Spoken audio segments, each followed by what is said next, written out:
A man named Kevin suddenly comes to in some alleyway. His face is battered, he doesn't remember how or when he got here and how long he's been unconscious. Suddenly, he sees a stranger in front of him who introduces himself as Benefactor. The new acquaintance claims he can help him and offers the man a job. Kevin refuses, remembering he needs to go home to his wife. Then Benefactor explains that no accident occurred in this world. Calling the police is futile, and they have met far from the first time because Kevin has shifted to another reality. Benefactor leads the man to a cafe where it seems everyone knows him. Waitress Tina escorts them to the chosen table, although she cannot hide her fear. After a tense conversation at the table, Kevin realizes that Benefactor is actually Satan. The devil mocks Kevin's faith in God, proposing to discuss his marriage when Tina brings the ordered dish. Benefactor orders her to sit next to them, forces her to eat a piece of food, though she is trembling, and continues the conversation about Kevin's wife, Molly, with whom he had argued in the morning over paying bills. The man doesn't remember this, so Benefactor clarifies that an incident looks different from different sides, because for every choice made by a person, there are countless realities where the choice was different. A choice generates endless possibilities, and therefore realities. And everything a person can imagine in their mind exists somewhere in some time. Therefore, there is a force that can transfer people between realities, swap people with doppelgangers from another planet Earth, shuffle them. That's precisely what Benefactor does. He has already replaced Kevin's wife, Molly, multiple times. The first time was when Kevin gave her a silly pendant, which Molly's copy threw away. Kevin doesn't believe this nonsense and demands proof. Then Benefactor offers to shift someone. For instance, Tina. Benefactor adjusts some device on his wrist while Tina starts to cry, apparently genuinely frightened. Looking back, Kevin sees her weeping parents and regrets subjecting them to such an ordeal. And when he screams for Benefactor to stop, the girl disappears. The devil explains that she ended up in a world where her parents never met, and thus she was never created. So now the poor girl is in a psychiatric clinic. Kevin doesn't understand why Satan needs him, and he admits he's ready to offer the man anything he wants, provided he becomes one of his shifters, people who have sold their souls and transfer others to alternative universes. Other Kevins made their choice, so only he remains. In desperation, Kevin begins to pray silently for God's help. Benefactor furiously screams, claiming he is undoubtedly better than God, and he will never leave Kevin alone. And the more furiously Benefactor curses, the more fervently Kevin prays until suddenly Satan disappears, leaving Kevin in this reality. Horrified at what he has just done, Kevin apologizes to Tina's family and leaves. But stepping outside, he finds the world has changed. Police in strange masks are everywhere and there are bans on virtually everything. 5 years later, Kevin is still in this reality, where most of the planet is destroyed by a constant war, after which the shifters came. At first they operated secretly, moving between alternative universes and expelling everyone who was inconvenient to the totalitarian regime. Billions of people disappeared, but then came Benefactor, who took away people's hope and faith. This is where he wanted to recruit helpers until Kevin arrived. It was after that illegal prayer that he was declared wanted as Kevin, who refused to work for the devil. After that, Benefactor tried 7 times to make him accept the offered terms, but Kevin consistently refused, enduring physical torments for it. Kevin bandages his numerous abrasions, listening to the Vika Theater advertisement, where anyone can see their doppelganger from another reality, and pondering rumors that the shifters have left this world. No one knows who the shifters are, as they freely walk between worlds and can take any appearance. Kevin's great desire was to obtain their devices for moving between universes, which they wore on their wrists, because then he would have the opportunity to return to his own world. Meanwhile, he goes to work, where he has only one friend, Gabriel. After work, the man goes to the city gray slums, where the majority of the population lives. People here have nothing, not even hope. Kevin tries to do what he can and help whomever he can. The Holy Scripture is banned, but Kevin memorizes as much of the Bible as possible and distributes it through his friend Gabriel. And he constantly remembers his wife and the birth of his son. But all happy dreams about them end in a nightmare. One day, Gabriel wonders if it was worth expelling Benefactor like that, if Kevin never received any divine assistance. Maybe there was never a God. Kevin reminds him of the scripture pages, but he doesn't believe in the possibility of a coming. After such a conversation, Kevin goes to the Vika Theater, whose owner he knows. Russo has been unsuccessfully searching for his lost cat for a long time and is not very happy about the man's arrival, but still allows him to participate in the session. People used to simply want to see themselves happy and came here to forget the bad, but now everyone orders a reality for viewing where they are humiliated and beaten even more than in real life on this planet. Russo doesn't control the visions, he just turns on the equipment. This time he hands Kevin the remote, warning him that his visions are limited by the number of his doppelgangers. And the man starts the session, hoping to see his Molly. He sees himself as a gangster, then a lover, a prisoner, an alcoholic, and suddenly Molly appears on the screen. Kevin jumps up and the session immediately ends. Russo doesn't believe he managed to find his wife, but he still sets a new session time. The man leaves and finds himself in a crowd restrained by police. It turns out, after a long absence, Benefactor has arrived in this world, and the police are shooting everyone without trial who causes disturbances. Gabriel pulls his friend from under fire, and the pair hides in an abandoned house. In the evening, Kevin goes to the store and suddenly remembers how their son disappeared when they went shopping and got distracted talking to friends. The child wandered off and vanished without a trace. Their family couldn't withstand this blow, they started to argue, and Molly became addicted to alcohol. That's when he gave her the medallion with the resurrection symbol, but Molly threw it away. The man runs away and meets his neighbor, who invites him over, introducing him to his wife and 2 daughters. But when Kevin is about to leave, the neighbors suddenly detain him because they recognize Kevin, who refused to sell his soul to the devil. And when he denies it, the girls sing a church hymn for him, bringing Kevin to tears. The neighbors want to know anything about God, and the man recounts to them the parable of Job. Suddenly an alarm sounds, and turning on the TV, people learn about Benefactor's arrival for another recruitment of Kevin. Citizens selected for this mission must arrive at a specified place under threat of death. In the morning, Kevin goes to Russo's Theater again. Russo is frightened by Benefactor's return and lets the man in very reluctantly. Russo is upset. His cat has been missing for 4 years, and he thinks she will never return, although hope still flickers. Kevin sits in the chair and summons visions, and suddenly he sees Molly again. But in this world she lives with her mother and a little daughter, and on her chest hangs a pendant with the resurrection symbol. Kevin realizes that this is his real Molly, but Russo doesn't know how to find her, especially since Kevin doesn't have a device for moving between universes. Then the man goes to Gabriel and acquires illegal firearms from him, intending to force Benefactor to return him to his former life in the old reality. The next day he sees Benefactor recruiting another newbie in a cafe, but the street is cordoned off and it's impossible to get closer. Waiting until the police are distracted by a fight, Kevin runs into the cafe, but upon bursting inside, he finds himself in his room. He doesn't understand what happened and goes outside, but immediately armed police confront him and the guy returns to his room. He tries a few more times to get to the cafe, but they open fire on him. In despair, Kevin throws away the gun and turns to God, but instead, Benefactor and Gabriel, who denies knowing Kevin, appear in the room.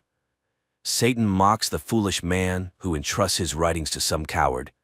Kevin is still waiting for the coming, but he is not needed by God, and he will never come to him. So he can live well only by coming to Benefactor. Satan also refuses to talk about Kevin's missing son and admits that among all the doppelgangers, only he refused to cooperate. Outside, a scream is heard, and dashing out the door, Kevin sees a police officer shooting his neighbor. Then they open fire on his room. Kevin falls, dropping Gabriel, but the friend is already dead. And then Kevin sees on his hand the device for moving between universes and realizes that he has been one of Benefactor's minions all this time. He removes the device and instantly shifts to another reality, but around him is a desert. Kevin activates the device again and falls into a lake, emerging from which he again realizes that this is not his world. And again, he activates the device. In one of the realities, he ends up in a psychiatric clinic where several shifters with Gabriel's face greet him. He tries to run away from them, but they open fire. Kevin hides, and in one of the rooms, he suddenly sees Tina, who recognizes the man and asks to be returned home to her family. He activates the device for moving again and finds himself in the home of his doppelganger, who accepted Benefactor's offer. Recognizing Kevin, who refused to sell his soul, the doppelganger points a gun at him and tries to take the device. But Kevin manages to shift back to his bullet-riddled apartment. Kevin sees his neighbor being taken away by an ambulance as passers-by recognize him. the man has to run to Russo's Vika Theater. He sits in the chair, finds Molly, and enters the coordinates of her reality into his device. And immediately he finds himself in a large store where his wife is walking with friends. He cries from happiness at seeing her, but the woman reminds him that the collapse of their marriage was initiated by him. She has found someone else and is happy. Then he sees his pendant and admits that he believes in the possibility of restoring their past relationship. Suddenly, Benefactor returns Kevin to the totalitarian universe in Russo's Vika Theater, and right there next to him is Tina. Satan shows Kevin Molly crying after their meeting and reminds him that he can still bring her back. But in the corner, a broken Tina is weeping, and only Kevin can decide whom and where to return. Benefactor delivers a speech about God, who always lies, promising but fulfilling nothing and allowing such terrible things to be done to people. And suddenly Russo hears the meowing of his cat. She has indeed returned. Kevin laughs at this and remembers all the good that exists in this world, and he decides to give Tina back her life, foregoing personal happiness. Tina's parents embrace their newly found daughter, and Benefactor grabs a gun and points it at Kevin, but as soon as Kevin forgoes personal temptations, that is, frees himself from the shackles of Satan who eternally tempts people, he is instantly transferred to a reality where Molly is a nurse and a single mother whom he had seen before. He strikes up a conversation, repeating their first meeting, and they fall in love and marry again. He accepts her daughter as his own and later plays with their newborn son. In the epilogue, Kevin says that although this is not his universe, it is now his home, where he has received twice as much as he lost. Inexpensive, but well-written, directed and acted science fiction that turns out to be more of a mystical drama with a religious message. The film is full of allusions to the Bible and direct quotes from the book of Job, and the conclusion is made in the spirit of this parable. But who said that hope is a bad thing?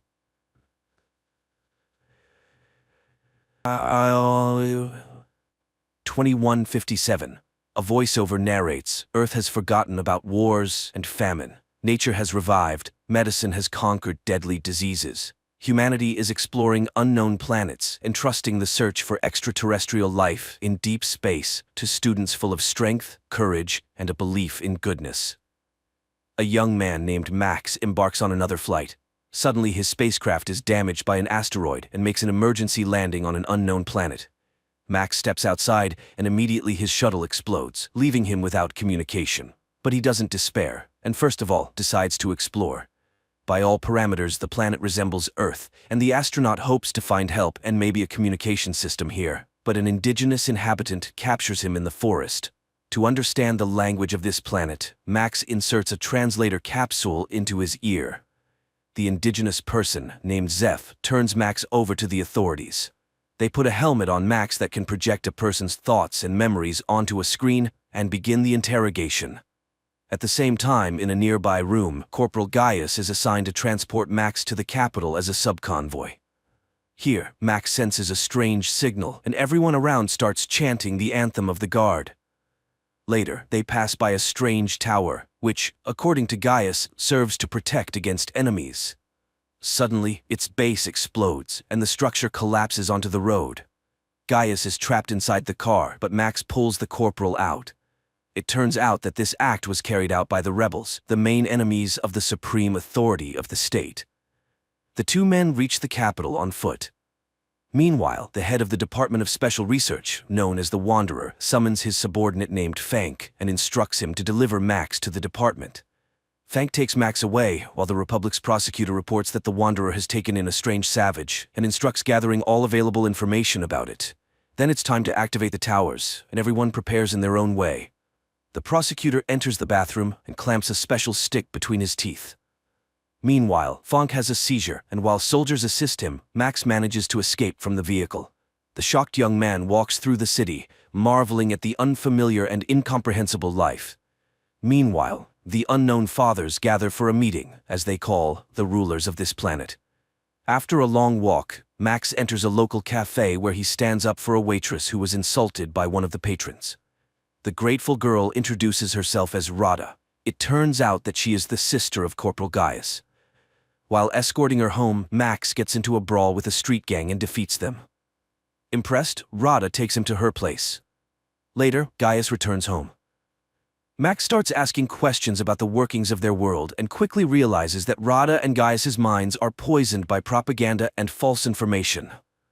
Rada is convinced that their planet is hollow and there is no such thing as the sky or space. Meanwhile, Gaius educates his new friend about the political structure of their state, known as Saraksh. The Unknown Fathers are the saviors of the homeland who have stopped wars with the help of defense towers that protect the country from attacks.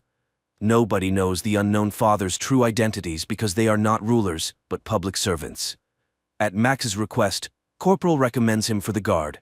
Max demonstrates a high level of training, which surprises Gaius. The two men often argue about politics, and one day Gaius admits that neighboring states hate Saraksh because they were once a single state united by a common history. Gradually, romantic feelings develop between Max and Rada. They go for walks often and Max tells her about his home planet, Earth, and regrets that his parents believe he is dead. Soon, Max is tasked with catching rebels, whom they identify by their regular seizures reminiscent of epileptic fits.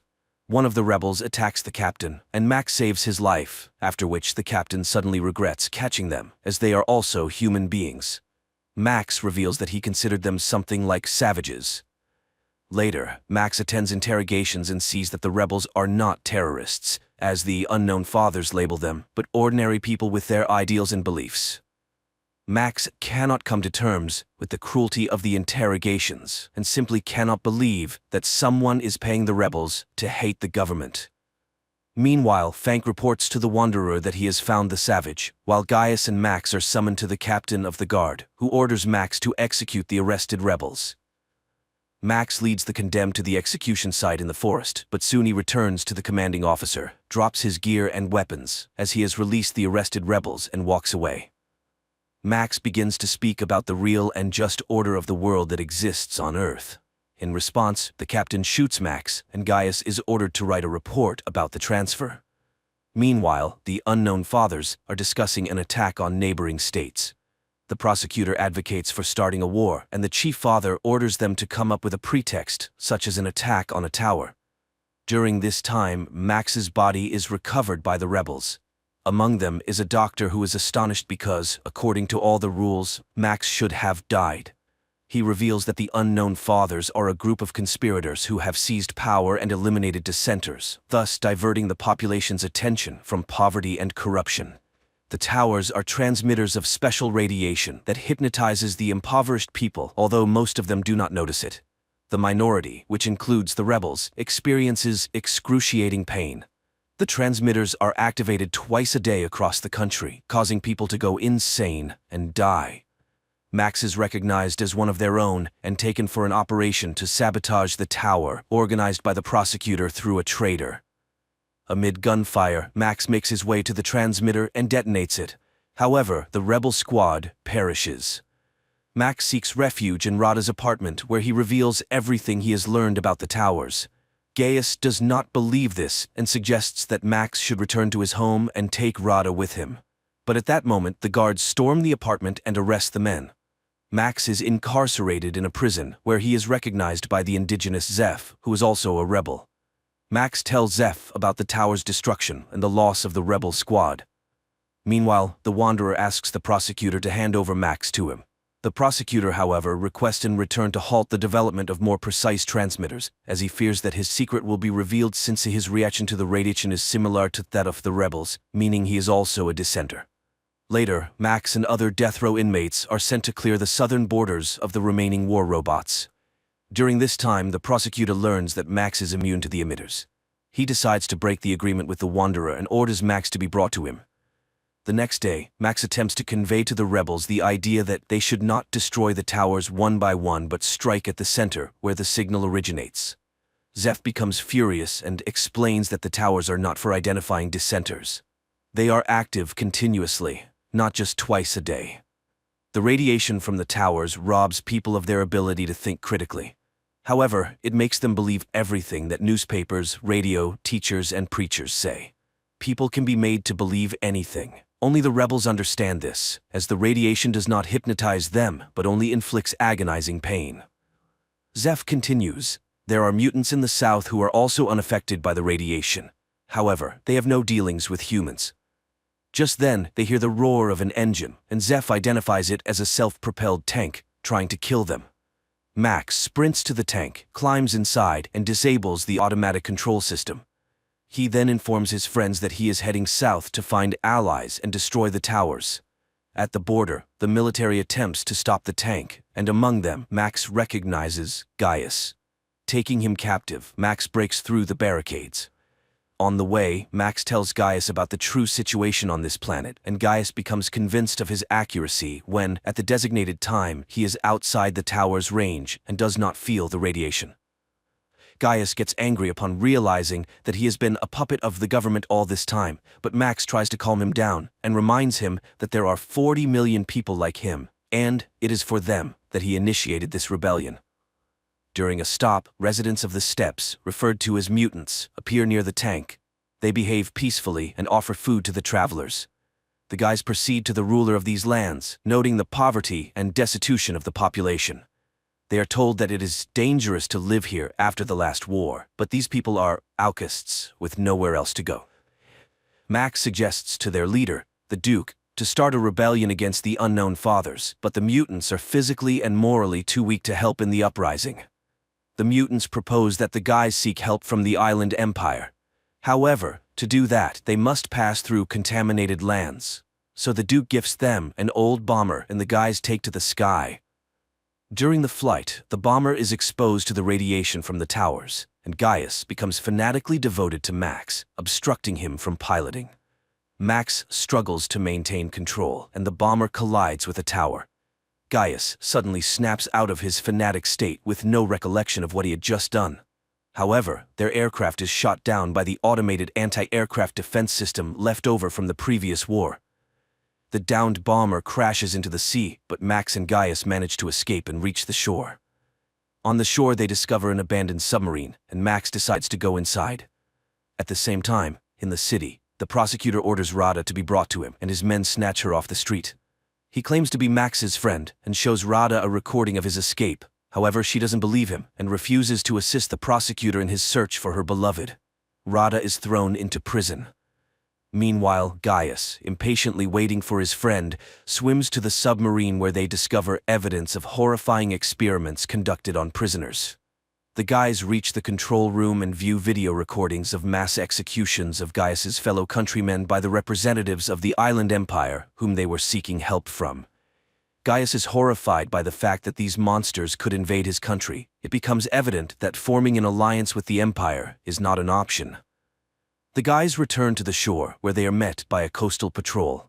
It turns out that a war has broken out with a neighboring state, and like most of the prisoners, they will be sent to the front. Meanwhile, the Wanderer, desiring to lure Max into his department, engineers Rada's escape. He laments how the war has disrupted all his plans and assigns Fank the task of finding and bringing Max back, confessing that he is afraid of him. At the same time, Max and Gaius are dispatched to the front, where they reunite with Zeph. Their commander turns out to be the captain of the guard, who refuses to hand over the Earthling to the arriving Fank. The guys are sent into battle on old tanks when Fank finally locates Max. However, Max refuses to leave his friends and stuns the officer, tossing him into their tank. The battle commences, but Max directs his vehicle to the other side of the battlefield. Gaius blindly obeys him, influenced by the radiation, and pulls their unconscious friends out, which the captain witnesses. Gaius offers his body as a shield when the captain prepares to execute Max for desertion, but the wounded Max gathers his last strength and kills the commander. Max mourns his friend, but, upon hearing Rada's name from the now conscious Fank, agrees to cooperate with the Wanderer. After the battle ends, Max buries Gaius while listening to Fank's proposals. He will have an apartment on the Institute's premises, his car, and freedom of movement.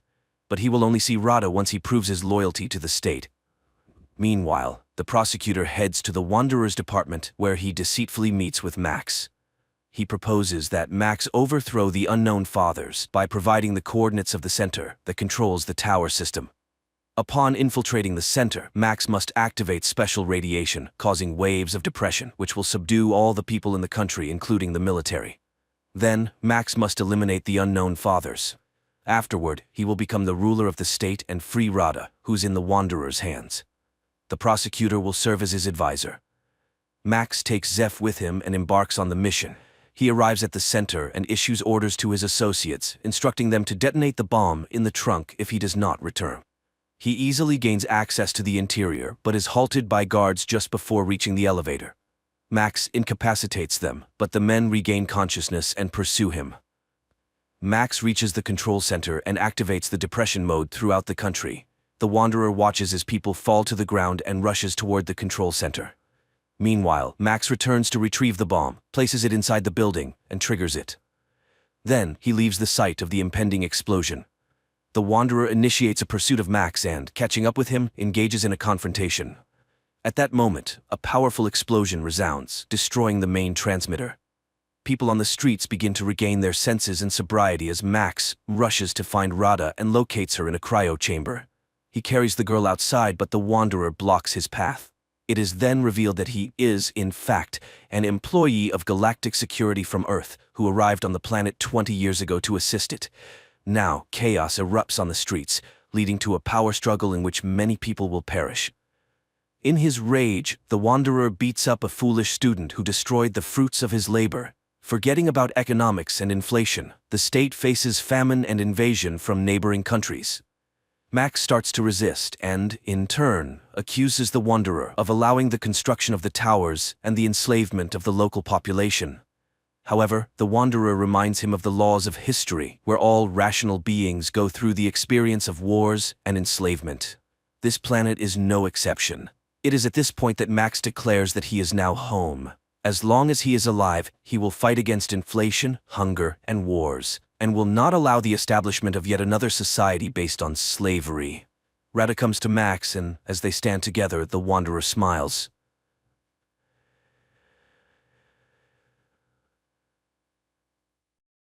Every day, a young fisherman named Syracuse sets out to fish off the coast of Ireland. One day, he finds a young woman in his nets. He helps her, and when she regains consciousness, he is relieved to see that she seems unharmed. However, she behaves quite strangely and refuses to go to the hospital. She also can't remember her name, which Syracuse attributes to amnesia. He takes her to his late mother's house, offers her some sandwiches, and suggests she stay there for a while. He needs to go see his daughter. Annie lives with his ex-wife, Maura, and today he has to take the girl to dialysis. While the procedure is ongoing, he tells Annie a story about a fisherman who caught a woman from the sea. Annie explains that it was likely a selkie, a creature she learned about at school. Sometimes they come ashore until the sea calls them back. After the procedure, Syracuse takes Annie back to her mother, who is eager to show her the new electric wheelchair she received. Annie shows off the chair to her father, but her mother immediately criticizes him for not talking to the doctor about a new kidney for their daughter. The next morning, Syracuse finds a woman washing clothes in a stream, singing in an unknown language. She asks if she can come with him, and he lets her board his boat. On the way, she says her name is Ondine, which means from the water. Soon, Syracuse's boat stops for lobster fishing, but the baskets come up empty. Ondine begins to sing a song that Syracuse has never heard before, and suddenly every basket is filled with a catch. She helps him pull them out and is surprised when he throws the smaller ones and extras back into the sea. However, she flatly refuses to go with him to the market. He sells the lobsters to the astonished buyers and purchases a dress at a store. Then he heads to pick up Annie from school. On the way home, he continues the story about the fisherman and the woman from the sea. She sings to the fish, and he catches them. Both are happy. Annie thinks it's a dream because everything seems like his dream coming true. Moreover, no one knows the language she sings in. After dropping his daughter off at home, Syracuse heads back, not noticing that the curious girl is following him. He gives Ondine some clothes and food when he reaches the house and finds her talking to his father, who asks how long she'll be staying in his house. Hearing that it's up to him, Syracuse decides she'll stay forever to live with him happily ever after, like in the fairy tale he's been making up with Annie. After seeing everything with her own eyes, Annie goes to the library and asks for books about selkies. Meanwhile, Syracuse goes to church to confess, admitting he's an alcoholic, even though he hasn't drunk for over 2 years. Lately, he's been haunted by a dream where he attends the funeral of his ex-wife's new husband, Alex, after which he reunites with Maura, who still struggles with alcohol problems. The priest advises him to see a psychologist, but Syracuse reminds him of the secrecy of confession and tells him that he pulled a woman out of the water with his net. Now he's hiding her from everyone else. The priest asks him to come to Mass as there's no other way he can help him. Meanwhile, Annie is studying legends about selkies. Undine cleans the cottage and then examines the new things Syracuse brought her. She's particularly intrigued by the fishnet stockings, which she stretches over one hand, making them look webbed. The next day, Annie goes to her grandmother's cottage and sees Undine swimming. The girl boldly approaches the shore and declares that she knew all along. The story about the fisherman and the selkie isn't a fairy tale. Annie tells her about her illness and asks her to heal her, but Undine doesn't know magic and says so. The girl asks a lot of questions, and Undine likes the lively and straightforward child. Annie asks her to always tell the truth, because what's the point of friendship otherwise? She's very curious about what it's like underwater. Is it better or worse than here? Undine says it varies, but singing is easier there. Annie shares everything she's learned about selkies from the books. They can stay on land for up to 7 years until they find happiness with a human. Then she abruptly shifts the conversation to her grandmother because her father still misses her very much. Remembering her mother, Annie prepares to go home, and Undine asks her to come back again. Syracuse also goes to the library to borrow books about selkies, only to find out that Annie has already taken them. Meanwhile, Annie meets up with the neighborhood kids who show off their bikes, and she lets one of the girls play with her wheelchair before it runs out of power and rolls into the water. The kids abandon Annie, and she has to make her way home where she's met by Alex. He recharges her battery and tells her that selkies were invented in his homeland of Scotland, but the girl insists that Undine speaks a different language. Meanwhile, Syracuse finds Undine on a pontoon in the middle of the bay and offers to take her back to his boat. He asks her to hold the tiller, but when a patrol boat speeds by, Undine hides and steers the boat with her foot. Syracuse teases her, noting that she manages just fine with her feet. She starts singing again as he pulls up his net and discovers it's filled with a bountiful catch of salmon, which his nets usually can't catch. Before he can fully enjoy his luck, Syracuse sees the patrol boat returning. The wildlife officers find the salmon and demand to see the nets he used to catch them. He shows them the usual nets for catching salmon, but they're completely dry, meaning he's telling the truth. However, the men notice Undine hiding in the hold. She confirms that Syracuse caught the salmon in an ordinary net, and they leave the boat. Relieved that the officers believe their story and that nothing happened when Undine was seen by people, they head to the harbor together to sell the catch. Syracuse offers to buy her a gift, and she asks for another dress, which she'll choose herself. On the way to the store, they run into Annie, who's thrilled that their story isn't just a fairy tale. The girl helps Undine pick out an outfit while the townspeople gawk at the pretty stranger through the shop window. Later, Annie arrives at her grandmother's house, which looks festive and cozy thanks to Undine's efforts. Undine offers to teach the girl how to swim, and she agrees since she'll have someone from the sea by her side. They both play in the shallow water when Undine suddenly sees something in the water and asks Annie to get on the raft. She pulls out a bundle, which Annie calls selkie clothing. According to legend, if she buries it in the ground, she'll be able to stay on land for 7 years, provided her sea husband doesn't come for her. After listening to Annie, Undine buries the find in the greenhouse, and Annie counts the steps to remember the exact spot. Later, she tells her father about it and advises him to watch out for strangers. Meanwhile, they all head to the local festival by boat, and Undine denies Annie's claim that she can grant wishes because she's not really a selkie. Upset, Annie pretends that her wheelchair brakes have failed and falls off the pier, hoping to test the truth of her words. Undine jumps in to save her and pulls the girl to the surface. Syracuse carries Annie home and hands her over to Moore and Alex. Later, Undine tells Syracuse that the wheelchair's brakes work just fine and that Annie was testing her ability to breathe underwater. He confesses that he used to drink heavily, but one day he returned from a trip to find Annie's mother sleeping next to their unconscious child. They saved the girl, and he decided that one of them had to stay sober at all times. Meanwhile, Moore tells Annie that a dark-haired stranger has been looking for the fisherman's girlfriend, which causes the girl to have a nightmare. Meanwhile, Syracuse and Undine become intimate. Later, he goes to confession and admits to the priest that he sinned with Undine the night before, and now he fears the luck she brings because he's long lost hope for the best. He knows that something wonderful or terrible will happen, and he's afraid of both. After the conversation, the fisherman steps outside and is approached by an unknown man who starts asking questions about Undine. Syracuse ignores him and walks away. That day, he takes Annie to dialysis as usual, but when they return home, no one is there. Maura and Alex had been out drinking at the nearby pub. Syracuse takes the girl there. Finally reaching home, he finds the doors broken in and Undine nowhere to be found. Syracuse searches the shore and eventually finds her hiding. She reminds him of the selkie's husband and says he's here to take her away. Meanwhile, the intoxicated Maura is riding her daughter's wheelchair and, despite Alex's warnings, is determined to make it home on it. Syracuse hides Ondine in a secret cave behind the waterfall, offering to grant her a wish, but her only wish is for Annie to get well, so he wishes for her to be able to stay. Meanwhile, the man searching for Ondine is driving around town and gets into a car accident, colliding with a car driven by the intoxicated Mora. Alex is thrown through the windshield. Annie, however, manages to buckle up, but still sustains injuries. Syracuse and Ondine, driving by, recognize the car. Syracuse screams and rushes at the medics as they load Annie onto a stretcher to take her to the hospital. Later, they find the girl in the hospital and learn that she's undergoing an immediate kidney transplant from Alex, who, by a stroke of luck, was a compatible match. Meanwhile, the unknown man meets Ondine in the hallway. He wonders why she speaks their language because neither of them belongs here. The sea spat her out, but this is not their world. The woman asks him to return home without her. The next morning, Annie wakes up and immediately asks where Ondine is. Syracuse reassures her that they'll see her soon. Sometime later, a cremation ceremony for Alex takes place. Mora scatters his ashes over the sea, regretting that this time she can't blame her ex-husband for everything. She asks him to take Annie but demands that he get rid of Ondine, and she forces her husband to drink to Alex's soul. In a drunken state, Syracuse goes to the boat where Ondine is hiding and, calling her a Selkie, takes her out to sea where he demands that she return to her husband and sing her songs to him. He takes her to the foot of the lighthouse and continues to insist that she needs to leave. He leaves her there and prepares to sail away, believing that life isn't a fairy tale. People and Selkies can't be together.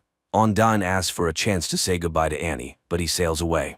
As dusk falls, the log she's sitting on gives her silhouette the appearance of a woman with a tail.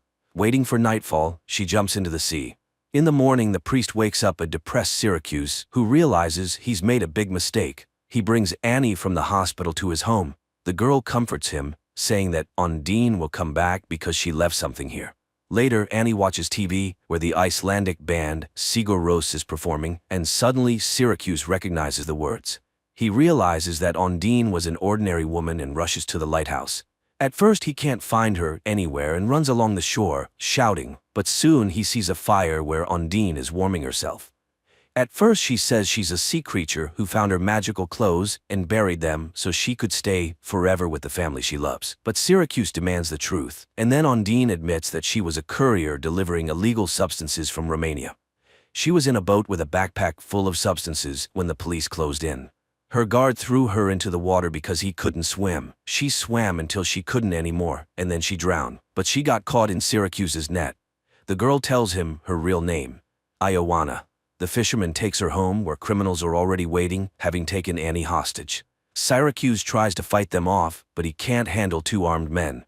The girl told him the story about the Selkie's clothing buried in the greenhouse, and the men demand to be shown the spot.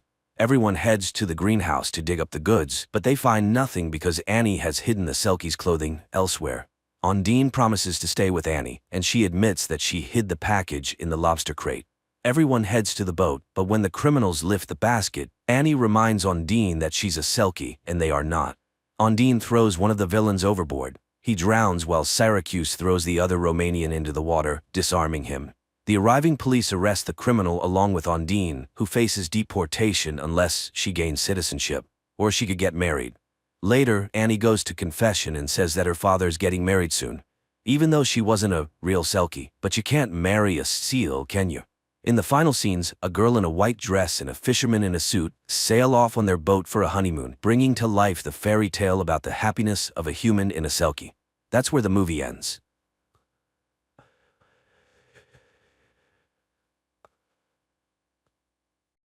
A 1,000 years ago, the first settlers left Earth and formed the League of Free Worlds. Some got warm, sun-drenched planets, while others were fated to be born on a planet covered with impenetrable swamps. People built a model city there where order, prosperity, and total control reigned. Christie was among those who couldn't reconcile with such an existence, which landed her in prison. But since there is no death penalty on planet XT-59, a group of 10 prisoners is sentenced to lifelong exile in the swamps. If lucky, they might reach the Paradise Islands, but no one recalls such instances since the swamps are teeming with dangerous creatures. This time, as the prisoners were prepared for their last journey, the captain incapacitates one of the prisoners, his head shrouded in a sack, and orders him to move forward. The prisoner inquires about the security barrier and begins to move very cautiously. He miraculously avoids the hit from the security's invisible barrier, and the captain orders to deactivate the protection.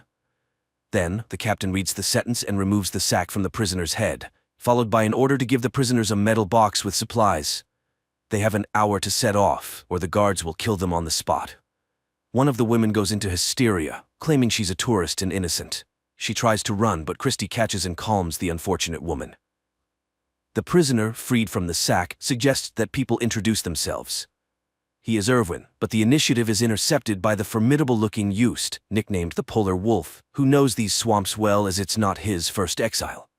The wolf wants to know everything about each member of the team, but their acquaintance is interrupted by the appearance of a dangerous local creature living underground, called the Pagan.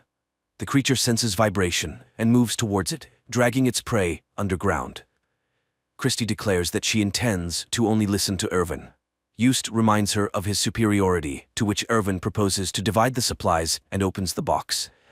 He manages to grab only a knife when the others pounce on the box with supplies. The wolf again reminds everyone that he's the boss, but Irwin refuses to listen to a prisoner and announces his departure to the Paradise Islands. Christie joins him, but first, they want their share of the supplies. The wolf's henchman tries to claim rights over Christie. Then Irwin puts a knife to his throat, reminding that any attempt of the prisoners to destroy each other will result in them being immediately shot on the spot.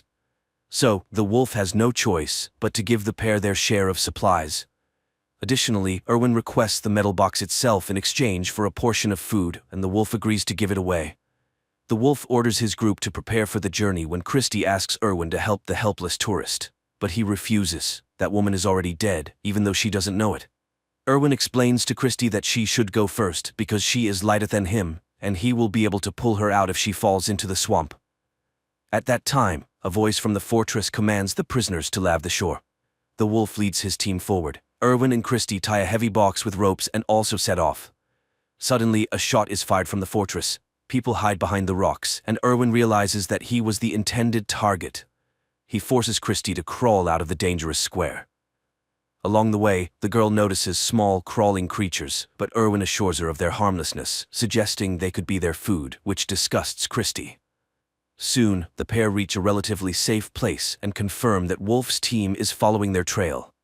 Watching how Irwin calculates everything in advance and can find a solution to any problem, Christie worries, trying to understand who the man was before his exile. The girl doubts the existence of Paradise Islands, to which Irwin rightly remarks that then they wouldn't have tried to kill him. After all, the guards would have been sure that he would definitely die. And although it's his first time in the swamp, he is confident that he can find the right way. Meanwhile, the captain is reprimanded by the president for the advisor still being alive. Sergeant Matthias, who was the disguised prisoner, failed to eliminate the advisor. The captain reassures the president, stating the swamps are impassable. Meanwhile, Christie and Irwin find a small stream of clean water, and the girl washes her face, pondering her misfortune. Suddenly, Irwin asks Christie to freeze, but she thinks he's decided to take advantage of her. However, it turns out Irwin spotted the Pagan, which suddenly emerged from under the ground. Christie grabs a knife and cuts off part of the creature. After that, Christie treats Irwin's wound while sharing that she ended up in prison for standing up to an inspector who tried to force her into intimacy. At that moment, the wolf's group appears from behind the rocks. The man intends to take back the metal box, but Irwin takes the part of the creature cut off by Christie and uses it as an electric whip. The wolf realizes the situation is bad and decides to let them go. The pair leaves, but the wolf stubbornly follows their tracks. Irwin heard that on the rotten shore there's a place where former prisoners live, and the wolf is their leader. He follows them, hoping that the pair will first fall into a swamp trap. Irwin notices the tips of the Pagan sticking out of the ground and orders Christie to lie down, be silent, and not move. They do so, watching as a gigantic root of the Pagan appears over the wolf's group, dragging several people underground. Meanwhile, the president again contacts the captain, who assures that he has taken the necessary measures and his man is on the trail. In the swamps, Irwin and Christie stop for the night. The man is ready to talk about himself if the girl solves his riddle about the cost of a chocolate bar. But while he states the conditions of the riddle, Christie falls asleep. The girl wakes up to a strange sound and sees a wave of creatures approaching them. She tries to run, but Irwin throws her into the box, climbs in himself, and closes the lid. The pair waits out the invasion, and although the box's lid is eventually breached, the people remain unharmed. Finally, silence falls, and they emerge outside. Christie's first question is about the answer to the riddle, and knowing it, she calms down. Now the box is no longer needed, and the pair throws it away. Soon they reach the liquid part of the swamp. Meanwhile, the remaining part of the wolf's group follows their trail, but Layla, realizing they might lose the couple, runs after Erwin and Christie. The wolf rushes after her and falls into a swamp pit.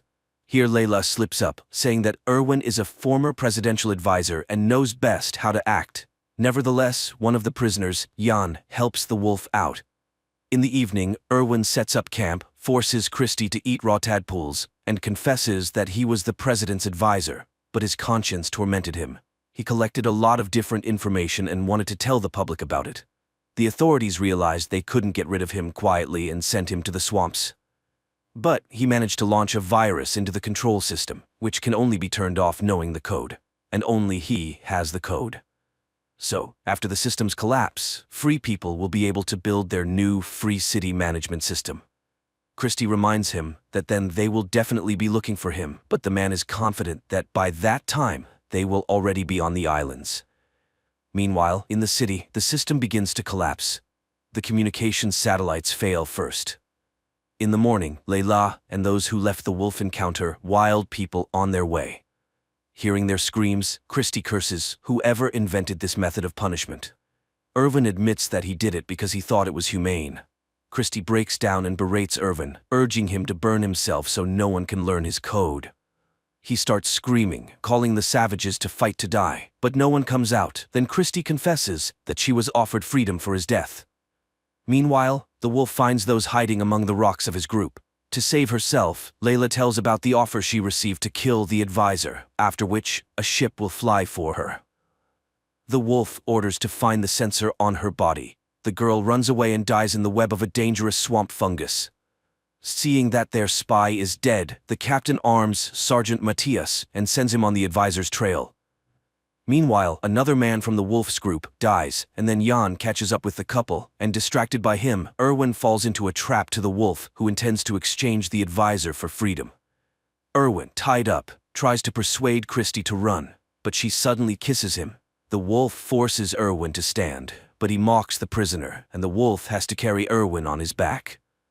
Meanwhile, Sergeant Matthias's group lands in the ruins of the old prison where wild criminals live. Soon the wolf's group also gets there. Leaving the tied advisor and Christie aside, the wolf goes to negotiate with the sergeant. But while they are agreeing, Erwin frees himself and escapes. The wolf promises to find him but gets shot by the sergeant, after which Matthias finds Christie and Jan, and killing the latter leads the girl forward. Erwin confronts Matthias and demands to release Christie in exchange for himself. The military agrees but shoots a tranquilizer, hitting Christie, and himself receives a knife in the back from the fatally wounded wolf. Erwin thanks the dying man, who advises not to go to the Paradise Islands because they don't exist. Then he drinks poison to avoid suffering. Later, Erwin, carrying Christie in his arms, reaches the sea, and the advisor realizes that the Paradise Islands are rafts made of plants, and they can cross the strait on them. Meanwhile, the captain loses contact with Matthias and realizes that further search for the advisor is useless, but he sends the last combat drone after him. At this time, Christie comes to her senses and realizes that their island is gradually sinking. The prisoner with them, Job, hears this and goes into the water to save the couple. Soon they hear the sound of an approaching drone, but the drone fails to reach them and falls into the water, thereby proving that Erwin's virus worked and the city's control system is destroyed. Their joy is overshadowed by a cliff appearing ahead. The couple wraps themselves in their plant-made island and miraculously survives a gigantic waterfall. Soon, they reach the shore, where a secret bunker is set up in case of the president's escape, designed and built by Erwin. But he doesn't know the entire code. The last figure was entered by the president. There are only 2 attempts, so guessing it is impossible. Then Christie remembers the riddle about the chocolate bar and, knowing the president's answer to it, which Erwin also posed to him, suggests entering the number he named. And the bunker opens. But then it turns out that the hidden spaceship there is single-seated. Erwin insists that Christie should fly alone, but she refuses because she loves him. In the last scenes of the movie, the voices of Christy and Erwin are heard, making it clear that they somehow managed to squeeze into the spaceship together. Thanks to their rescue, the League of Free Worlds learned the truth about the planet and destroyed the remnants of the Total Control System. But 10 years later, a new system was established on planet XT-59, much more cruel than the previous one. The movie is simple and at times imperfect, but it's truthful and unexpectedly relevant because no one can bring freedom to the people from the outside. Everything is achieved only through one's own efforts and by taking responsibility for oneself and no one else.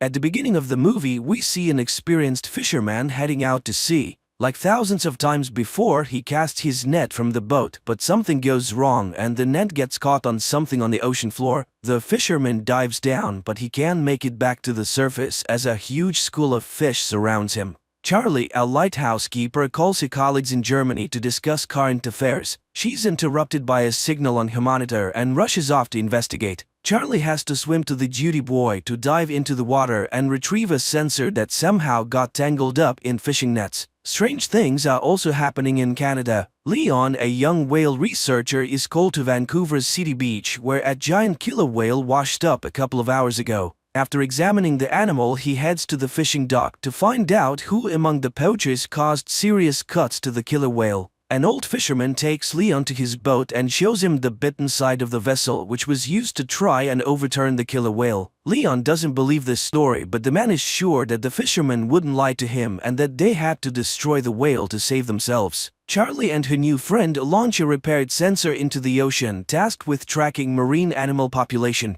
They notice methane ice fragments around the boat, which often rise to the surface, but today there are too many of them. Leon finally hears the whales and learns that they have been seen in various locations along the coast. Before heading out to sea, he calls his girlfriend Lizzie, who has already taken tourists on her boat to see killer whales in the wild. A giant whale appears next to Leon's boat. After freezing for a couple of minutes, the giant disappears underwater, but a whole pod of orcas takes its place. Lizzie takes the tourists onto the deck and everyone watches in awe as the whales appear. The humpback giant also appears next to the ship and the tourists are able to see it up close. The strange behavior of the whale pleases everyone except Leon, who tries to warn his friend but is too late. The next trick of the whale hits the metal of the boat. Leon arrives at the scene of the accident and tries to save those who survived the hit, but now a pod of orcas is hunting for the tourists. Leon is unable to save Lizzie. The action shifts to a French restaurant. After gathering fresh seafood at the market, the chef plans to prepare lobsters, but one of them shoots an unknown liquid into the man's face.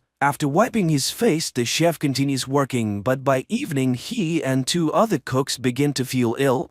The chef passes away that same evening and the two young cooks are taken to the ICU, waiting for the test results to determine what happened. At the same time, a Norwegian ship in the sea lowers a camera to study an unusual phenomenon, an invasion of ice worms. A few specimens are brought to the surface for study, and the scientist finds a new peculiarity. These creatures have jaws and reproduce several times faster. A commission is formed and everyone agrees that they have discovered a new species of worms and bacteria.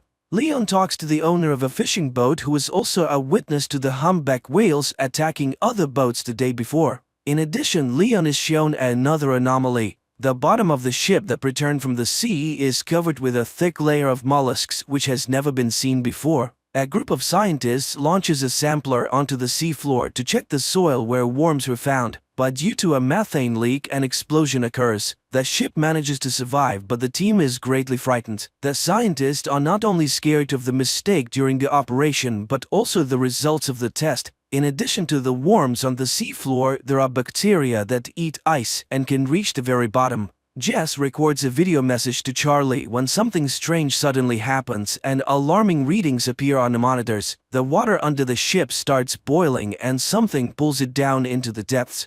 The action shifts to Venice. A young man in love reads poetry on a bridge when suddenly the book falls from his hands and ends up in the canal. The couple immediately forgets about the poetry book because before their eyes is an even stranger sight. Thousands of giant jellyfish rise to the surface. Analysis of the bacteria from the infected chef reveals a new strain that feeds on blood cells. It turns out that several more people have died after visiting the restaurant on the coast. Leon requests permission to perform an autopsy on the killer whale to find out how pollution affects whales and whether this could be related to changes in the behavior of these giants. There is nothing inside the whale that could scare the experts, but Leon finds an unknown substance in its brain, which is sent for analysis. Another victim of infection appears, a young man from a car wash. By putting together all the events, the scientists understand that the bacteria spread from the restaurant through the water supply system. Leon is informed of new cases of whale attacks. Looking at the map, the guy finds a pattern. All the changes occur with the whales during migration. To verify his suspicions, the guy sails to the place where the whales are resting during their sleep.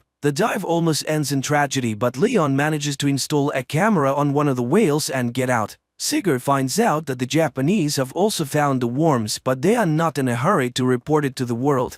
Recordings from the cameras are checked in 2 laboratories at once. Leon's footage shows that the whale pod descended to the very bottom, where they were met with strange glowing. Far from the events, a new incident occurs on the coast. Hordes of crabs crawl out onto the streets of a small village. Another shot of the seabed finally lifts the veil of mystery. It turns out that one of the oil and gas companies was drilling ice in a forbidden place and damaged the seabed for several kilometers. Leon has to sneak through a fence to get to the guarded port area to collect a few more mussels for analysis from the ship, but he's caught by security and arrested. In the morning, Mr. Sato, the Japanese owner of the ship, contacts Leon. He asks the guy not to trespass on his territory in this way again, but promises to provide access to all materials for study. Charlie only now receives the message recorded by Jess a few minutes before the tragedy. When the emotions subside, the girl manages to notice some peculiarities on the recording. For example, a glow behind a porthole. Crabs are being delivered to the laboratory, which have started to emerge on the surface in different parts of the world.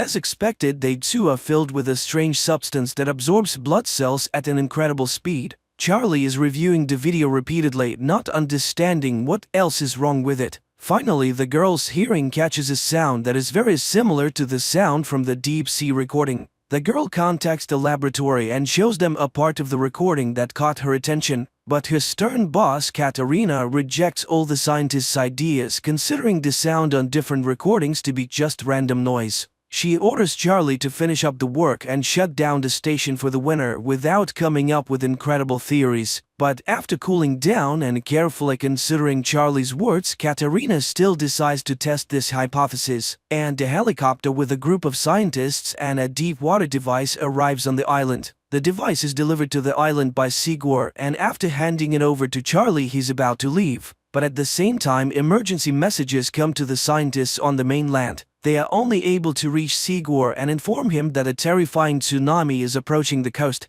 Those who see it with their own eyes realize that there is no chance of survival. Sigurd manages to warn Charlie and they leave. At the conference, scientists give a report that the discovered bacteria intentionally infect humans, and soon everyone will have to flee far away from water sources. Leon tries to warn his fishermen friends about this, but none of them are ready to live on land, choosing to die in their familiar environment. Rahim meets Leon at the institute to participate in a scientific conference. The best minds gather to discuss what is happening, and most agree that there is some force at work that wants to drive people out of the ocean. Only Katarina is against everyone else. She refuses to abandon the knowledge and convictions gained through years of experience, so she orders the group to seek a logical explanation based on science. Despite objections from their mentor, the group of scientists presents their theory to the public, convincing the government that marine inhabitants infected with bacteria are intentionally attacking humans. They even give the new intelligence a name, the However, such a version only elicits irony from top officials, who also suggest finding more scientific solutions to a problem than negotiating with an unknown intelligence.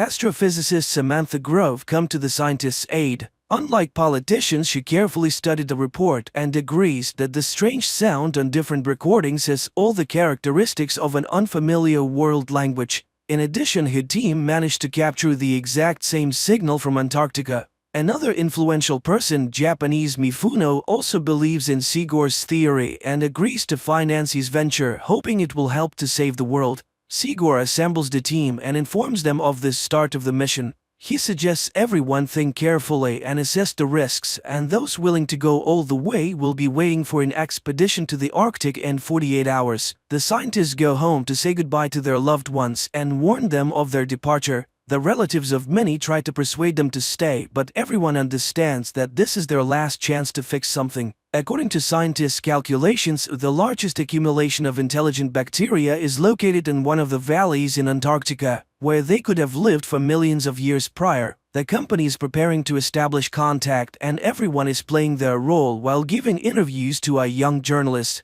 Finally, the equipment on the ship starts buzzing with interference, and the scientists prepare to capture a signal from the mysterious organism. Sarah, Mifuno's assistant, sits down next to Leon at the table and confesses to him that she would have never believed in their theory if it weren't for her boss, who has proven over many years that his intuition never fails. Samantha is devising a plan. She intends to add a sound of a human child scream to the organism's audio signal and return the recording to the intelligence to show that they are ready to communicate. Charlie asks a colleague to take her with him in the diving apparatus to the bottom. The ship drops anchor and the scientists begin transmitting the sound message. Meanwhile, the daring couple gets into the capsule and prepares to dive to the depths. The whole team is eagerly awaiting any reaction, and finally movement appears on the radar and the sensors pick up a sound signal. The team from the capsule tries to contact the captain's bridge to report that their fans are malfunctioning and they are running out of oxygen, but communication is not working. The chief pilot, Luther, is ready to return, but Charlie notices some movement and turns off the lights, waiting to see what happens next. On the ship, they also notice something approaching. Sigor insists that the captain recall the submarine, but they can't reach the group. Luther doesn't want to risk anymore and he lifts the boat. On the ship, a hatch opens to receive the capsule into a special compartment.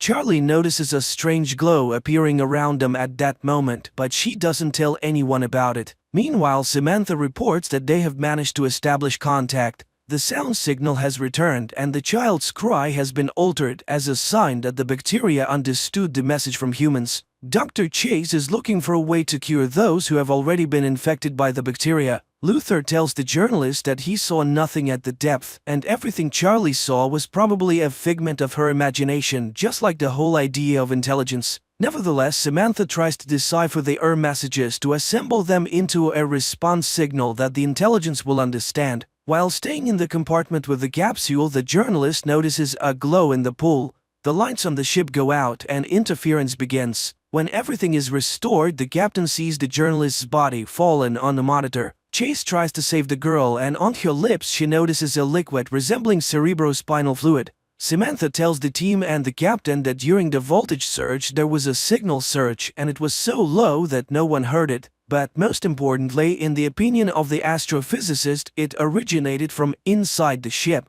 Charlie listens to what her colleagues are saying, but she never musters the courage to tell them that they brought the bacteria into the pool. Leon visits the girl, whose body has become covered in strange spots. The doctor asks the guy and Sarah for help. They must hold the girl while she takes a sample of the spinal fluid for analysis. The doctor tells the team about the results of the analysis. The substance previously found in marine creatures was discovered in Alicia's spinal cord. Chase believes that bacteria were attempting to merge with the girl's cells, and Charlie admits to seeing the glowing enter the ship with them. Samantha records a new message for the this time including an audio image from the astrophysicist. Charlie goes down to the sealed compartment without permission, and the pool starts glowing again, creating unusual shapes with the light. At that moment, Samantha receives a response message from the entity, which also contains an image.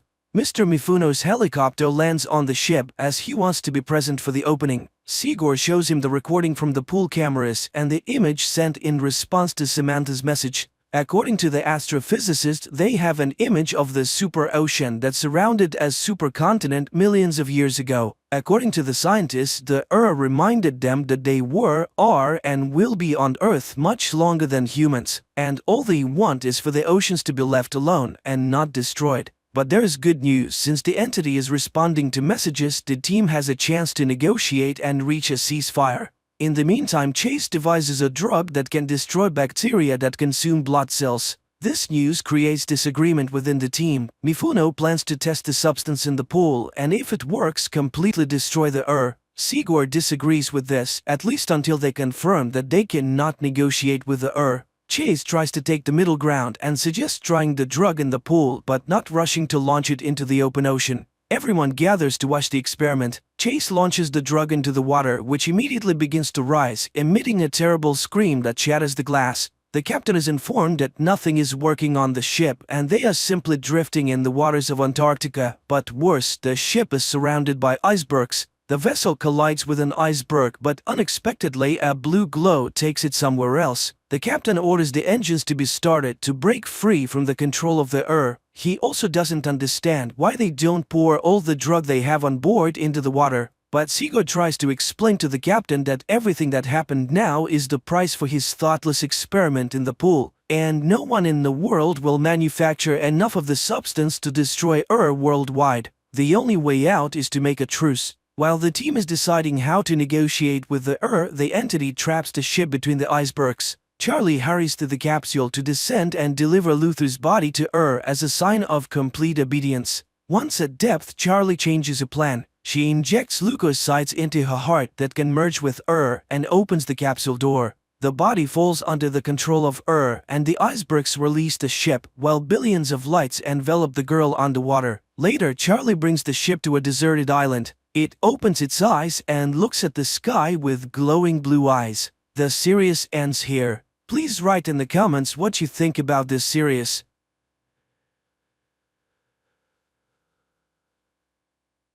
The 1950s. Alice and Jack live in a typical American town.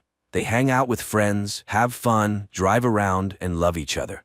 One day, while Alice is getting ready for a party with friends, Jack goes to work with a crowd of other white collars. A female voice narrates that today is the 997th day. All employees are on their way to headquarters. All residents are safe and accounted for.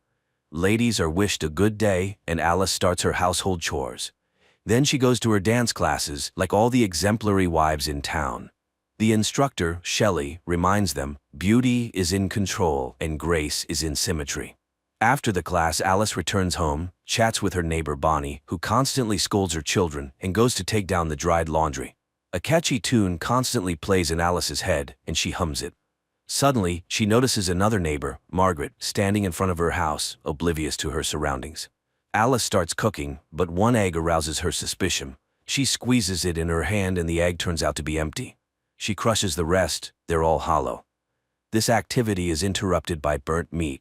In the evening, she greets her husband, beautifully dressed, with her hair done, and at a set table. However, her husband decides to start with another, more pleasant activity. The next day, the women relax by the pool. Alice is distracted, the song in her head again causing her concern. Then a visual sequence appears, a circle of women in wigs. Later, Alice approaches a model of the town and mindlessly traces her finger along the streets. And when she leaves the town limits, Bonnie picks her up. It's time for cocktails served by her children. During this time, the men discuss distracting topics. Everything is decent, sunny, and calm. A signal sounds, and Shelley welcomes the new residents. She is happy that the couple can learn from her husband, Frank, who has created something extraordinary, a new world. Margaret interrupts Shelley's speech, saying she and her husband shouldn't be here. Alice's husband hastily leads her away, and the newly appeared Frank apologizes to the guests. The couple is going through a tough time. They're tasked to chase dreams and confront chaos, the main enemy of progress. And they all change the world. The guests echo Frank's words. Everyone here is happy, they are all one family. The man thanks the women for supporting their husbands, they are their support. The fun continues. Alice goes to find Jack, but finds Margaret, who says she has nightmares she can't be here, but Alice's husband quickly pulls the curtain in front of Alice. Alice finds her husband in the house. Jack kisses her, and the couple gets some alone time. But at the brightest moment, Alice sees Frank, who, smiling, watches their lovemaking. Later, the women gather in a shopping center and discuss their perfect lives, and poor Margaret. Alice feels sorry for her neighbor, though Bonnie thinks she brought the trouble on herself. After all, she took her son into the desert by herself. They found her, but without the child. The conversation turns to what the men are doing. No one knows for sure, but it's said that they are making weapons. Bonnie cuts in, that's not their business. Women also do work, they create comfort. At night, Alice has a nightmare, but in the morning, as usual, she sees her husband off to work and starts her household chores. Then she goes on a trip. She is the only one left on the trolley bus and says she just wants to ride. Suddenly, she sees a plane flying towards the mountains, and then it crashes. Alice yells to the driver, but he doesn't understand what she wants. She urges him to help the victims, but he is on his route and cannot deviate. Alice jumps out of the trolley bus and runs towards the mountains. She walks a long way through the desert, then reaches a road and climbs a high mountain, topped by a strange dome. She approaches closer and stops at a mirrored glass. Around her, no one, only her reflection. Alice raises her hands to the glass and loses consciousness. In front of her in the darkness, a circle of dancing women and a male voice calls for order. People must allow themselves to discover what life should be like. The next moment, Alice finds herself on her bed. Coming to the kitchen, she sees Jack preparing dinner. The dishes are in disarray, many groceries spoiled. Alice doesn't understand what's happening, and her husband explains that when he came from work, she was already asleep, and she returned home on the trolley bus. Alice doesn't understand. Did the driver come back for her? But now Jack looks at his wife uncomprehendingly. Alice decides she saw everything in a dream. The next morning, everything goes as usual. Alice sends her husband off and starts cleaning the window glass, but suddenly it seems to move. It presses her against the wall, and the woman is gasping for air. The next moment, the phone rings and Alice is completely free. Margaret's voice on the phone urges her to get out of there. After all, she was there and saw it all herself. Alice again sees dancing women, but now it is herself and her friends. And suddenly, instead of her own reflection, Margaret appears, approaching the mirror from the other side and starts banging her head against the surface. Alice screams and comes to. She runs home and sees Margaret on the roof of her house. Turning to Alice, the woman cuts her own throat and falls down. Alice screams in horror, and the arriving employees pick her up and carry away the neighbor's body. In the evening, she tries to explain to Jack, but he doesn't believe his wife. Margaret is in the hospital. She accidentally cut herself while washing windows. Alice feels guilty because her neighbor asked for help. What is happening around them? She asks him to tell her what he is doing on the project, but he cannot talk about it. He asks her to stop the hysterics, which could ruin everything. At night, Alice watches an advertisement for their town and catches herself thinking that it feels like she is floundering in a pool from which it is impossible to swim out. In the morning, she is cooking and suddenly starts wrapping her head with cling film. Alice seems to want to bring herself to her senses, but even the suffocation doesn't help, and she tears off the film. The arriving doctor assures the woman that it's just nervous strain, as Alice witnessed Margaret falling. The woman again insists that her neighbor slit her own throat. The doctor suggests prescribing her pills, but Jack refuses. They will cope. The doctor assures Margaret will soon recover and return home.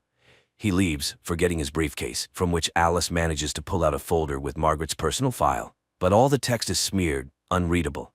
Alice burns the folder. She drinks alcohol and again sees dancing women. Then she finds herself in the bathroom. Jack is unhappy. They will be late, and he brings her a dress. Then he asks Alice to think about having a child, and tonight they have a wonderful evening ahead. The couple arrives at a restaurant where all the town's residents have already gathered. A performance by a glamorous blonde is demonstrated to the audience, and Alice again sees the circle of women and Margaret killing herself. Alice feels ill, but those around her do not notice. Frank gives a speech and invites Jack on stage. He is ready to congratulate the man as he is now entering the senior expert council. He presents Jack with a token of loyalty, a ring. The audience applauds, and Jack performs a dance of gratitude. Alice, unable to watch this, runs to the bathroom. She has a vision of another Jack who has lost his job. A perplexed Bonnie finds her. Alice tries to explain something, but her friend interrupts her. Was Alice at the headquarters? Has she gone mad? She's acting like a spoiled child. Her job is to support her husband, yet she is ruining his career. And now she is behaving like Margaret. Returning to the hall, Alice watches Jack's triumph and restrains herself. In the morning, Jack reminds her that they will have guests in the evening. She needs to express gratitude to Frank. Alice greets the guests with a smile on her face. Everything, as always, is perfect. Her husband meets Frank, while Alice finishes the appetizers. The man enters the kitchen and suddenly starts talking to the hostess. He regrets that Bonnie didn't believe her, but she didn't believe Margaret either. He has been waiting a long time for someone to challenge him. The guests sit down at the table. Alice demonstratively takes the host's seat. Jack, complying, sits next to her. The conversation about nothing begins. Suddenly Alice asks why all the women in the town are from one, at most two states, and they all vacation in the same places. Jack tries to steer the conversation away, but Alice continues. They all met their husbands on a train, under similar circumstances. All their stories are the same because they are told what to remember, but sometimes they suddenly remember the forbidden. Frank is doing something with all of them. The man, smirking, reminds her of her nervous breakdown. Why isn't she getting treated? And why was she at the headquarters? Jack is horrified. She was at the headquarters? Frank continues. She broke the rules. It's the result of psychosis, but she revealed herself to him in his bedroom. Alice is stunned by such a dreadful lie, but Jack believes Frank unconditionally. The woman tries to appeal to the guest's common sense. Where do these products come from? And what's in them? But then Shelley stands up. She will no longer allow her husband to be insulted. The guests leave. Frank is disappointed. He expected something more interesting from her. Jack, having seen everyone out, returns to the house. Alice tries to convey to him that he is the most precious person to her. And she asks to leave here, anywhere, just together.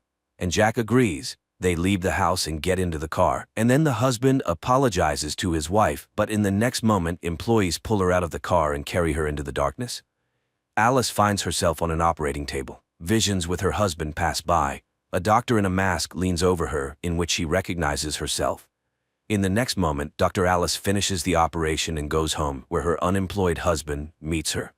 He hasn't prepared dinner because he didn't know what she would want. There's also no hot water. Alice is very tired. She has been standing at the operating table for 30 hours, so she denies her husband intimacy. He sits at the monitor and listens to the advertisement for a new simulation. And again, a sunny morning in Paradise Town.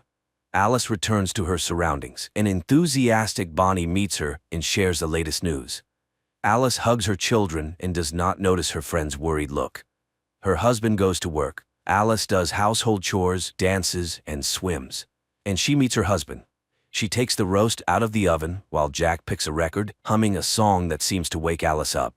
Jack walks through the dark city, entering his apartment. Meanwhile, his physical characteristics are narrated. He is absolutely fit to participate in the Victory Project with his friend Alice, and he takes on the responsibility of maintaining his wife's body's vital functions. Alice sees herself in bed, restrained and entangled with wires. Jack cares for her body because he is obliged to exit the simulation each day and work to afford it.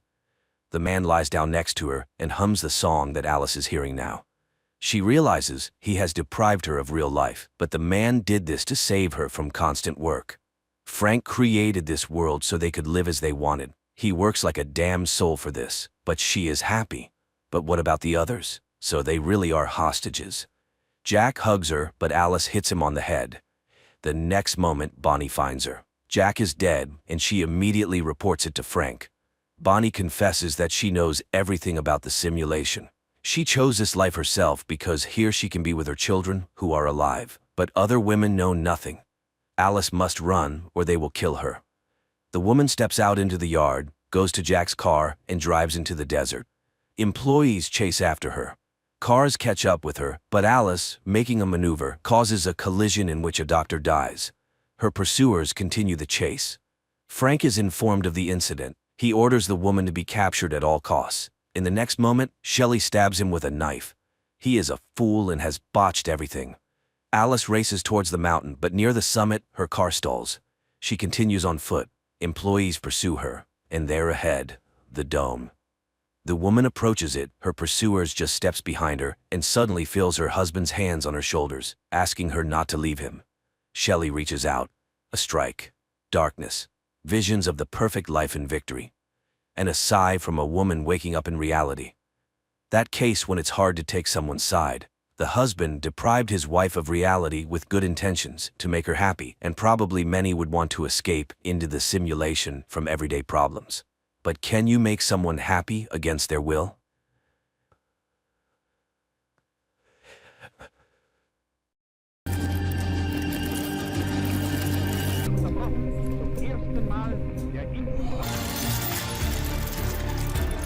The movie begins in Leningrad in 1940.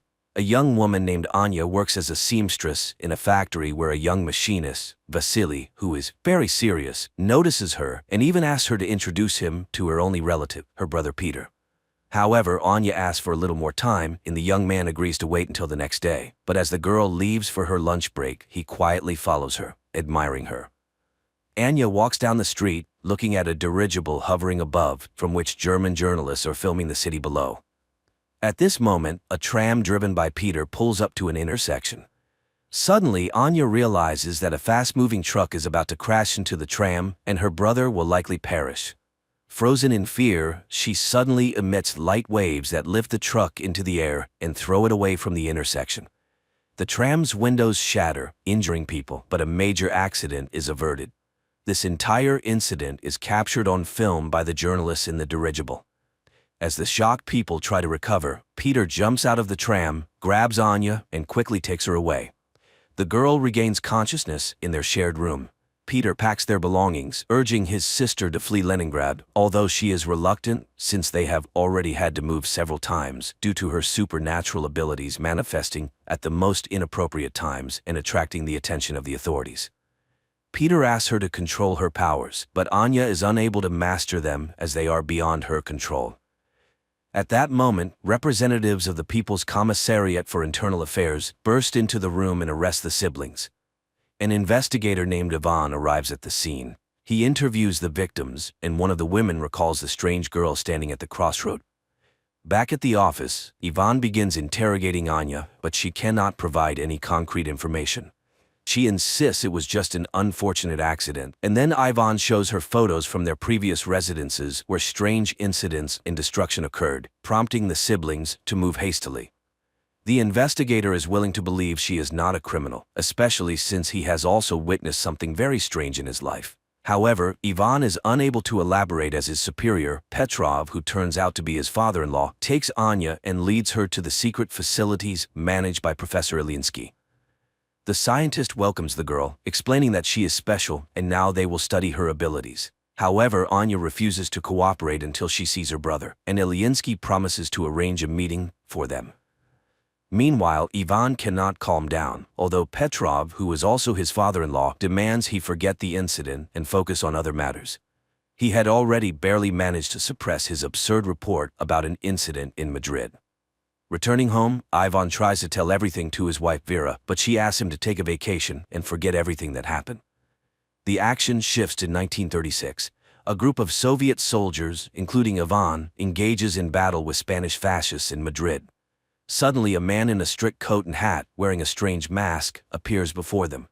Looking at the soldiers, he utters something incomprehensible, after which Ivan's comrades start shooting themselves one by one. Only Ivan finds the strength to shoot at the man in the mask. The man quickly disappears, leaving Ivan amidst his fallen comrades. The year is 1940. A man in a mask named Neumann and his assistant Katerina arrive in Munich, where the woman meets a Jewish boy named Baruch on the street, who plays chess brilliantly. She offers him a ride with them, noting he can always leave if he does not like their school. An orphan agrees and gets into the car, where Neumann utters several hissing words, causing Baruch to fall asleep instantly. Neumann agrees that the boy is brilliant, but by no means possesses superpowers. However, Katerina is determined to help the boy. Meanwhile in Moscow, Professor Ilinsky leads Anya to the laboratory where she will be studied, and fulfilling his promise, brings her to a cell to see her brother. Peter again asks her not to show her abilities, and she promises to write to him. Baruch is brought to an ancient castle owned by Neumann. The boy is laid in a hammock in a hall inhabited by many other teenagers, but when the adults leave, he wakes up and is frightened by the dark silhouettes surrounding him. Back in Moscow, Professor Ilinsky leads Anya to a separate room, more like a cell, and locks her in there. He then reports to Petrov that he has never seen anything like it. The girl is a scientific discovery, a unique case, to which the chief objects. She is a new weapon. Later, Anya is subjected to various tests, but she shows nothing special. Ivan cannot forget the incident, studying everything related to the strange explosion. The video footage of the accident also reaches Neumann, and he decides to fly to the USSR. There, the man is taken to meet with Professor Ilinsky. Neumann introduces himself as a worker from the Ahnenerbe organization and immediately determines that the professor is terminally ill. He offers to ease his pain if the professor allows him to speak with Anya. Ilyinsky does not believe in his abilities, but Neumann utters something, and glowing waves emanate from him, enveloping the professor, causing him to lose consciousness. Taking advantage of this, Neumann searches his desk and takes some papers. Soon, Ilyinsky regains consciousness, but strangely feels no pain. He agrees to arrange a meeting with Anya and leads the German to the laboratory. Neumann approaches the girl and secretly shows her an execution order for her brother. Then waves of unprecedented force begin to emanate from the girl, literally blowing up the entire laboratory. Neumann grabs her and escapes. Ivan sees from the window a man in a hat whom he immediately recognizes and runs to the laboratory where explosions are heard. But Neumann and the girl are nowhere to be found. The narrative shifts to 1924. In a remote Karelian village, a woman lives with two children, Peter and Anya. One day they go with the village boys into the forest. Suddenly a pack of wolves leaps out at the children. The children freeze in fear, but waves emanate from Anya, scattering the beasts. When the men arrive at the clearing, they find the girl dead. 1940. Petrov enters the devastated laboratory, where people connected by tubes into a single organism and marked with the letter M lie in chairs. At first glance, this structure was not damaged by the explosion, as the injured Ilyinsky lying nearby confirms. The professor reports that Anya caused all this and refuses to continue the experiments. Then, Petrov shoots him. Afterward, he goes to Ilyinsky's colleague, who everyone simply calls Professor Lyubov. Petrov asks her to activate the M squad. Learning about the professor's death, the woman refuses to help Petrov, but he reminds her of her family, and Lyubov reluctantly agrees. On the train, a customs officer searches Neumann's compartment and finds an iron sarcophagus with Anya inside. Unsure of what to do, he goes for help. Meanwhile, Anya envisions her own funeral following the incident with the wolves. Frightened, she comes to, and Neumann informs her that he is saving her. Anya tries to run, but the customs officers, who decided to detain the strange German, stop her. However, he utters something, and the military personnel bring their pistols to their own heads. Neumann and Anya leave. At the same time in Moscow, Petrov reports to his colleagues that a member of the Ahnenerbe, which translates to ancestral heritage, Neumann has stolen a valuable exhibit from the USSR, the girl Anya. A squad has already been formed to pursue the German and will depart in a matter of days. Learning of this, Ivan requests to be included, but Petrov, feeling sorry for his daughter, refuses to do so. Neumann leads Anya to a spot where Katerina's car is waiting, and she drives the pair to the castle. It is apparent that the woman does not like Neumann's new toy, but he immediately says that Anya is just like him.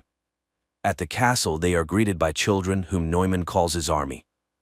Anya is escorted to her room, and Neumann finds a guest in his office, Admiral Canaris, who is very interested in the scientist's research. But today he has come to express his displeasure with Neumann's sabotage in the USSR, as it could start a war. Neumann reassures him and invites him to a formal dinner.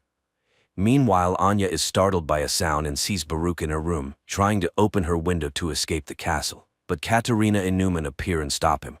While Katerina takes the boy away, Neumann tries to convince Anya that the castle is a paradise, and no one wants to leave of their own volition. Katerina brings Baruch to a bedroom, reminding him that he must speak only German and not tell anyone his real name if he wants to live. But when she leaves, the other teenagers attack him. In Moscow, Ivan asks his wife to help him get enrolled in the squad, after which he goes to Professor Lyubov. He is interested in whether hypnosis can make a person do what another wants. The professor asks him not to travel to Germany, but he is determined to find the man in the mask. In the castle, Anya finds Baruch hanging. The boy tries to explain that the others hate him and beat him, therefore he wants to run away. But Anya admits that it was the same for her until she became strong, and he can too. Later they find Neumann in the park, who promises Anya he will teach her to control her power. He explains that he inherited the castle from the person who adopted him, and now it serves as a refuge. He has set up Anya's room according to her taste and hopes she will like it here.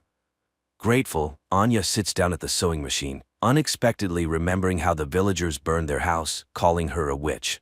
Then her brother saved her, though their mother died in the fire. Back in Moscow, Petrov enrolls Ivan in the squad and asks the commander to ensure that he does not return. Leningrad, 1937. Returning from Madrid, Ivan writes in his report everything he witnessed, but Petrov does not believe him, noting that if the soldiers shot themselves, they could be declared deserters. Tired of trying to convince the young man, Petrov takes him to Professor Lyubov. 1940. A special forces unit travels to Germany in a grain car. Ivan warns his comrades about Neumann's peculiarities, but it seems they don't quite believe him. At the castle, the children undergo daily training, while Anya enjoys the long-forgotten peace. In the morning, Katerina brings her a box with a new dress sent by Neumann for her to wear at his birthday party. The girl goes out to the hall where the children are preparing decorations for the evening, and then they head to training. Baruch is afraid of heights and falls from a rope ladder, but no one pities him. After that, it's time for shooting practice, but the boy throws his pistol down and runs to the local cemetery where Neumann finds him. Baruch asks to be let go, but the scientist promises to teach him not to be afraid. Meanwhile, Squad M climbs out of the wagon, and Ivan remembers his training in 1936 before being sent to Madrid. Then his comrades met him coldly because he was the boss's son-in-law, but Ivan earned respect through hard work and cleverness. And now he is on a special mission. Suddenly, they are hailed by an old man who turns out to be their liaison and must take them to the castle. At the same time, Petrov is informed that the squad has successfully crossed the border. Guests start arriving at the castle. Neumann welcomes Canaris and escorts him to the hall where music plays, and ladies and gentlemen drink and talk about the beautiful evening. Neumann himself is enchanted by Anya's beauty, and she gives him a hand-embroidered handkerchief she made for him. Later, guests deliver laudatory speeches in honor of the birthday boy, and he invites Anya to dance to the envy of the present ladies. Canaris notices Katerina's displeasure, but the woman remains cold, rejecting his advances. She dislikes Canaris's interest in their wards, and he tells her that people are already coming for Anya from the USSR. Squad M reaches the forest house of their liaison, who supplies them with weapons and draws a path on a map, but then shots ring out. German soldiers have caught up with the saboteurs. A battle ensues and the Russians win. Later, the commander finishes off the wounded enemies and, unexpectedly for Ivan, shoots the liaison, indicating that they have no orders to return. At the castle, Canaris agrees to play chess with Baruch, and the boy wins. The admiral admires his genius, but upon learning that the boy is Jewish, he pulls out a pistol. Anya sees the man aiming at the child, and her powers activate. Guests watch in horror as everything in the hall begins to rise into the air. The admiral himself is lifted up, but at that moment Neumann grabs the girl by the shoulder. She faints, and Canaris falls to the floor. Everything stops immediately, but people scream and scatter. The furious admiral orders all children to be destroyed within 3 days and departs. Neumann escorts Anya to her room and admires her because today she managed to stop. The girl does not understand why it is necessary to destroy the Jews, and Neumann reminds her that no one pitied them either, as they were not like everyone else. The man returns to his office where Katerina awaits him, but he does not accept her attentions because he is seriously captivated by Anya and hopes to succeed with her. However, Katerina is saddened by this turn in their relationship and reminds him of Canaris's order, but Neumann intends to make a profitable deal. The action shifts to Neumann's childhood when children laughed at him and drove him away. His parents were forced to put a mask with a digital lock on him so he couldn't harm anyone, and the boy suffered greatly from this. One day his father complained to the landlord that his son was hindering his ability to fulfill his duties as a tenant, and the man came to see the unusual child. They explained to him that Neumann scared all the guests and caused his father to lose a finger. The year is 1940. The morning after the dinner, Anya goes out to the hall, but the servants who witnessed yesterday's incident look at her warily. Then the girl goes to the park where she is met by an armed Katerina, but seeing the guards, she returns to the house. Later, Neumann conducts a meditation for the teenagers, asking Thor to give them strength. Anya sees this and asks for permission to start training. Neumann orders Katerina to stay at the castle and wait for guests, and he takes Anya away. Meanwhile, the squad continues to move through the forest. Soon they find a rubber boat at the prearranged place. Neumann puts Anya on his personal plane and takes her to his parents' house. Landing, they walk across a bridge and suddenly Neumann asks the girl to remember her brother. Her powers activate. Water rises up, carrying fish and creating a reverse waterfall. But then the man calls her, Anya comes to her senses, and everything returns to normal. However, now she can use her powers when she needs to. Soon they enter an old house and Neumann recalls how he was taken from his father's home. Lastly, his mother writes down the password to his mask on a piece of paper, and little Neumann leaves their lives forever. In the present, he tells that his father was a harsh and cruel man, often beating him and his mother, so he promised himself that his child would never be unhappy. The man remembers how his patron removed his mask and wanted to throw it away, but Neumann did not allow it. The man informed him that he would now take care of him, but he must trust him. Soon they arrived at the castle, where the patron confessed that every person has the right to be happy, and the boy lived for the first time like a normal child. But a year later, war came. His patron went away on business, and their home turned into a hospital. Neumann helped as best he could. Once he had to assist in the amputation of a leg. The soldier was in great pain, and then Neumann activated his powers and relieved the poor man of his suffering during the operation. Later he confessed to one of the nurses that he loved her. The adult woman laughed at the boy but said she loved him too. But one day he caught his nurse with one of the recovering soldiers, and in a fit of rage he made the soldier kill himself with a hammer. They caught him, gagged him, tied him up, and took him away from the castle. In 1940 he tells Anya that his parents died, so he is so happy to have found her. The girl lights candles in the fireplace, using her new powers, which delights Neumann. They drink wine and then become close. At night, Anya dreams where Baruch dies and wakes up terrified. She asks Neumann to return to the castle. Meanwhile, the squad reaches the river. One of the soldiers is wounded and runs out of strength. Then he takes his own life so as not to be a burden to his comrades. Only 3 remain, but they still row towards the castle.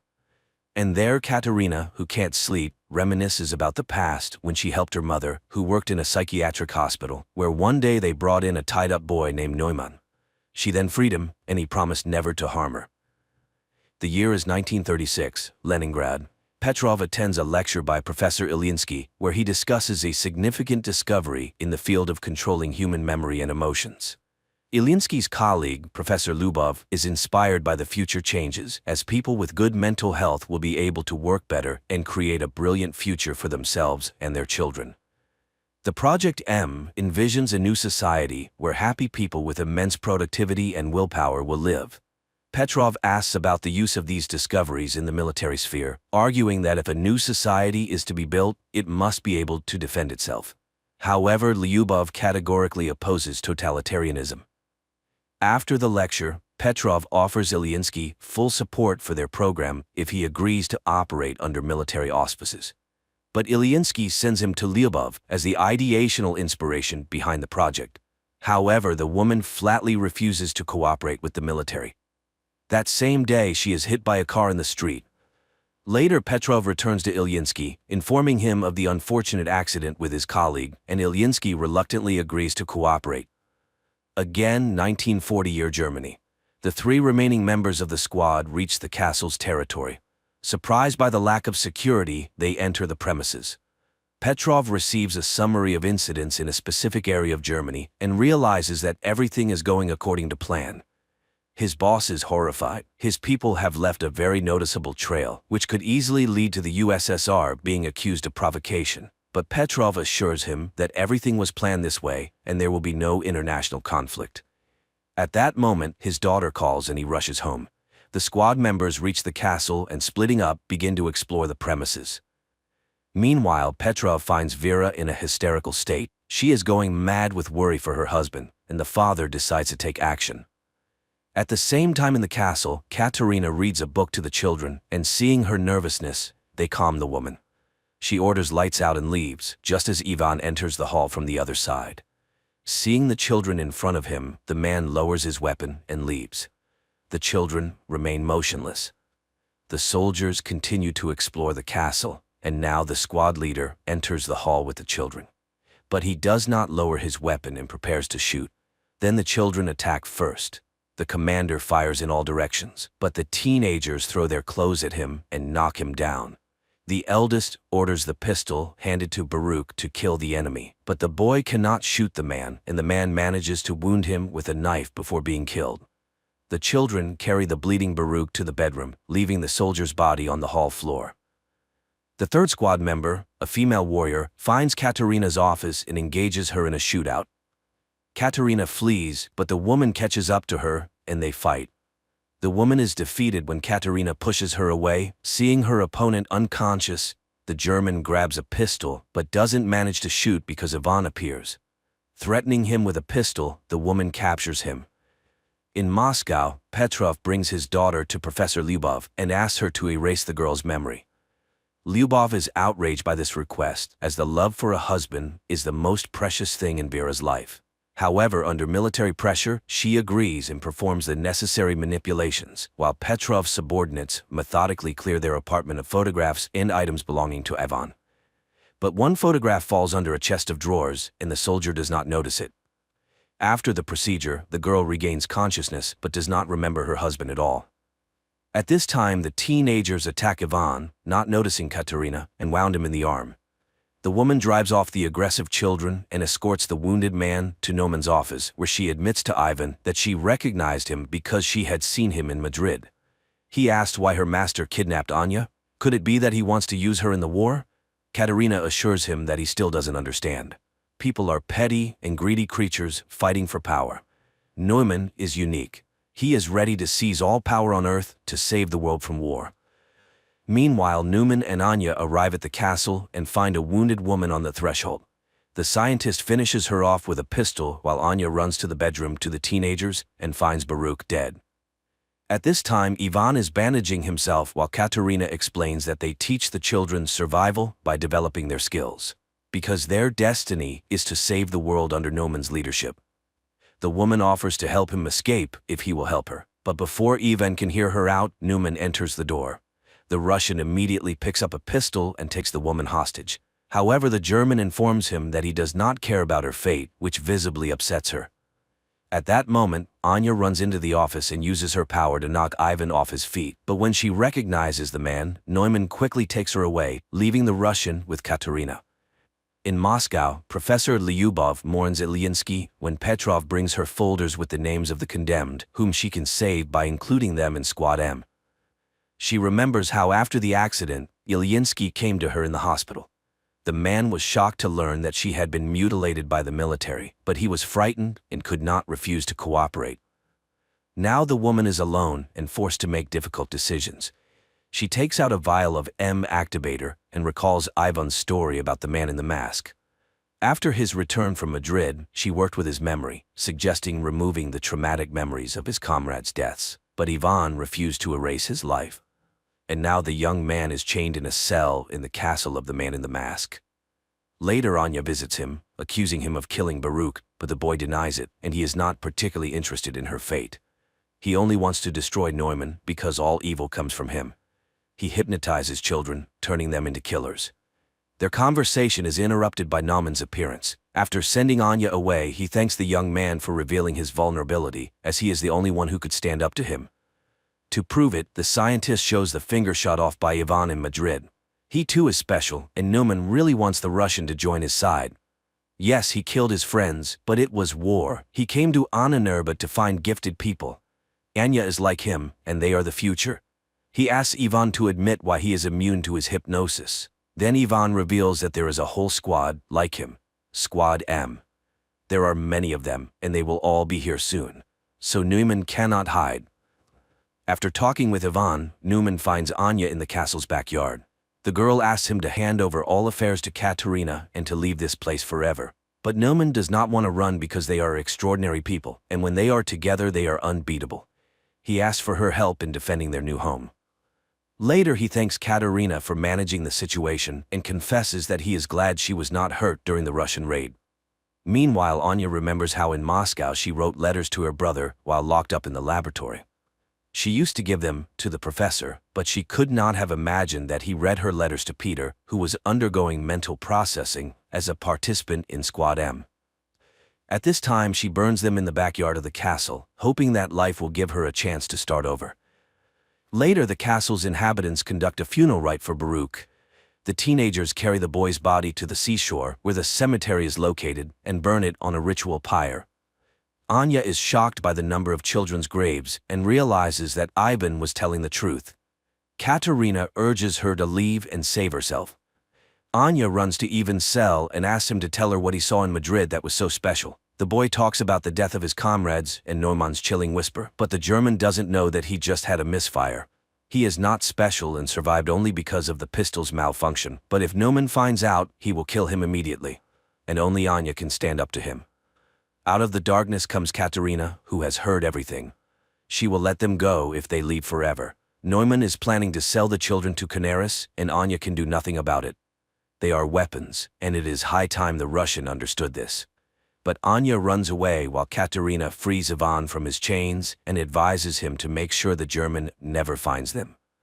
Meanwhile in Moscow, Petrov enjoys his daughter's good mood, hoping she will meet another man, marry, and give him grandchildren. The girl is lively and cheerful, unaware that the photo under the dresser awaits its moment. At this time, Neumann orders the Russian man to be killed, and he goes to look for Anya. Meanwhile, Katerina leads Ivan to her car, where Neuman's guard catches up with them. He engages in a fight with the Russian, and when he is about to kill him, Katerina attacks the guard. The guard is much stronger, and Katerina has to shoot. The teenagers hear the sound and run into the courtyard while Katerina puts Ivan in the car and drives him away from the estate. Neumann finds Anya at the cemetery. The girl asks him to let the children go, but he refuses. They are insignificant to him because he hopes to build a new world using their combined powers. Moreover, they will definitely have a son who will be the strongest and greatest on the planet. Hearing this, Anya wants to leave. Then Neumann sees Katerina's car and realizes what she is about to do. He puts on his quantum mask, which greatly amplifies the power of his voice, and begins to speak while Ivan stands on the car step and aims an assault rifle at him. The mask works. Katerina's car loses control and crashes from a high cliff into the water, but Ivan manages to jump from the step and survives. Then, members of the 2nd Squad M, who were heading to the castle, covering for the distracting maneuvers of the 1st Squad, open fire on Neumann. But the soldiers are programmed for total destruction, and one of them engages in a fight with Ivan, not realizing he is an ally. The young man has to kill the soldier. Neumann asks Anya to activate her power, and the girl begins to do so when she recognizes one of the soldiers as her brother.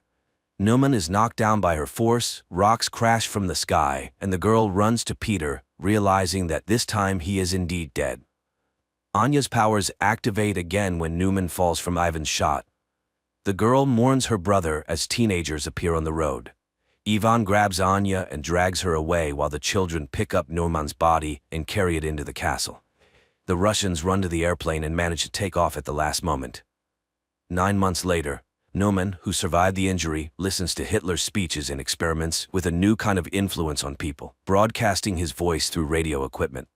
Meanwhile, in Anya's native village, a bearded Ivan arrives from the woods as his woman is about to give birth. Pregnant Anya is dragged into the village where women come to help. As the birth proceeds, an announcement about the start of the war with Germany is broadcast from the speakers. Later, surrounded by streams of power, Anya gives birth to a healthy baby boy. Neumann is immediately informed by a fortune-telling girl.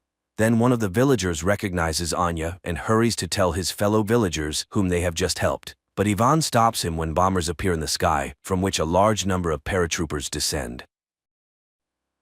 After a young priest arrives on an isolated island, supernatural events, incredible miracles, and frightening omens begin to occur. And it turns out that all of this is caused by the blood of an angel, which turns people who drink it into demons. Riley Flynn looks in horror at the girl hit by his car. The man realizes he is guilty because he was drunk, but there is nothing he can do about it. Later, the man freely admits his guilt and goes to prison, where every night before going to sleep he sees the girl he killed. 4 years have passed. Riley's mother, Annie, eagerly awaits his son's arrival in his homeland, a fishing village on Crockett Island off the coast of Washington state, and raises her youngest son, Warren, forbidding him to go to the peat bogs. But the boy wouldn't listen to her lecturing, and having met his friends, he goes to the forbidden place because no one will prevent the young people there from trying illegal substances and having a great time. They buy the stuff from a local dealer and go to the peat bogs. On the way, the guys stop at the house where Lisa lives. The girl cannot walk. She refuses the offered treat, and the trio goes on their way. At this time, a young man with a huge box locked with padlocks enters the door of the local priest's house.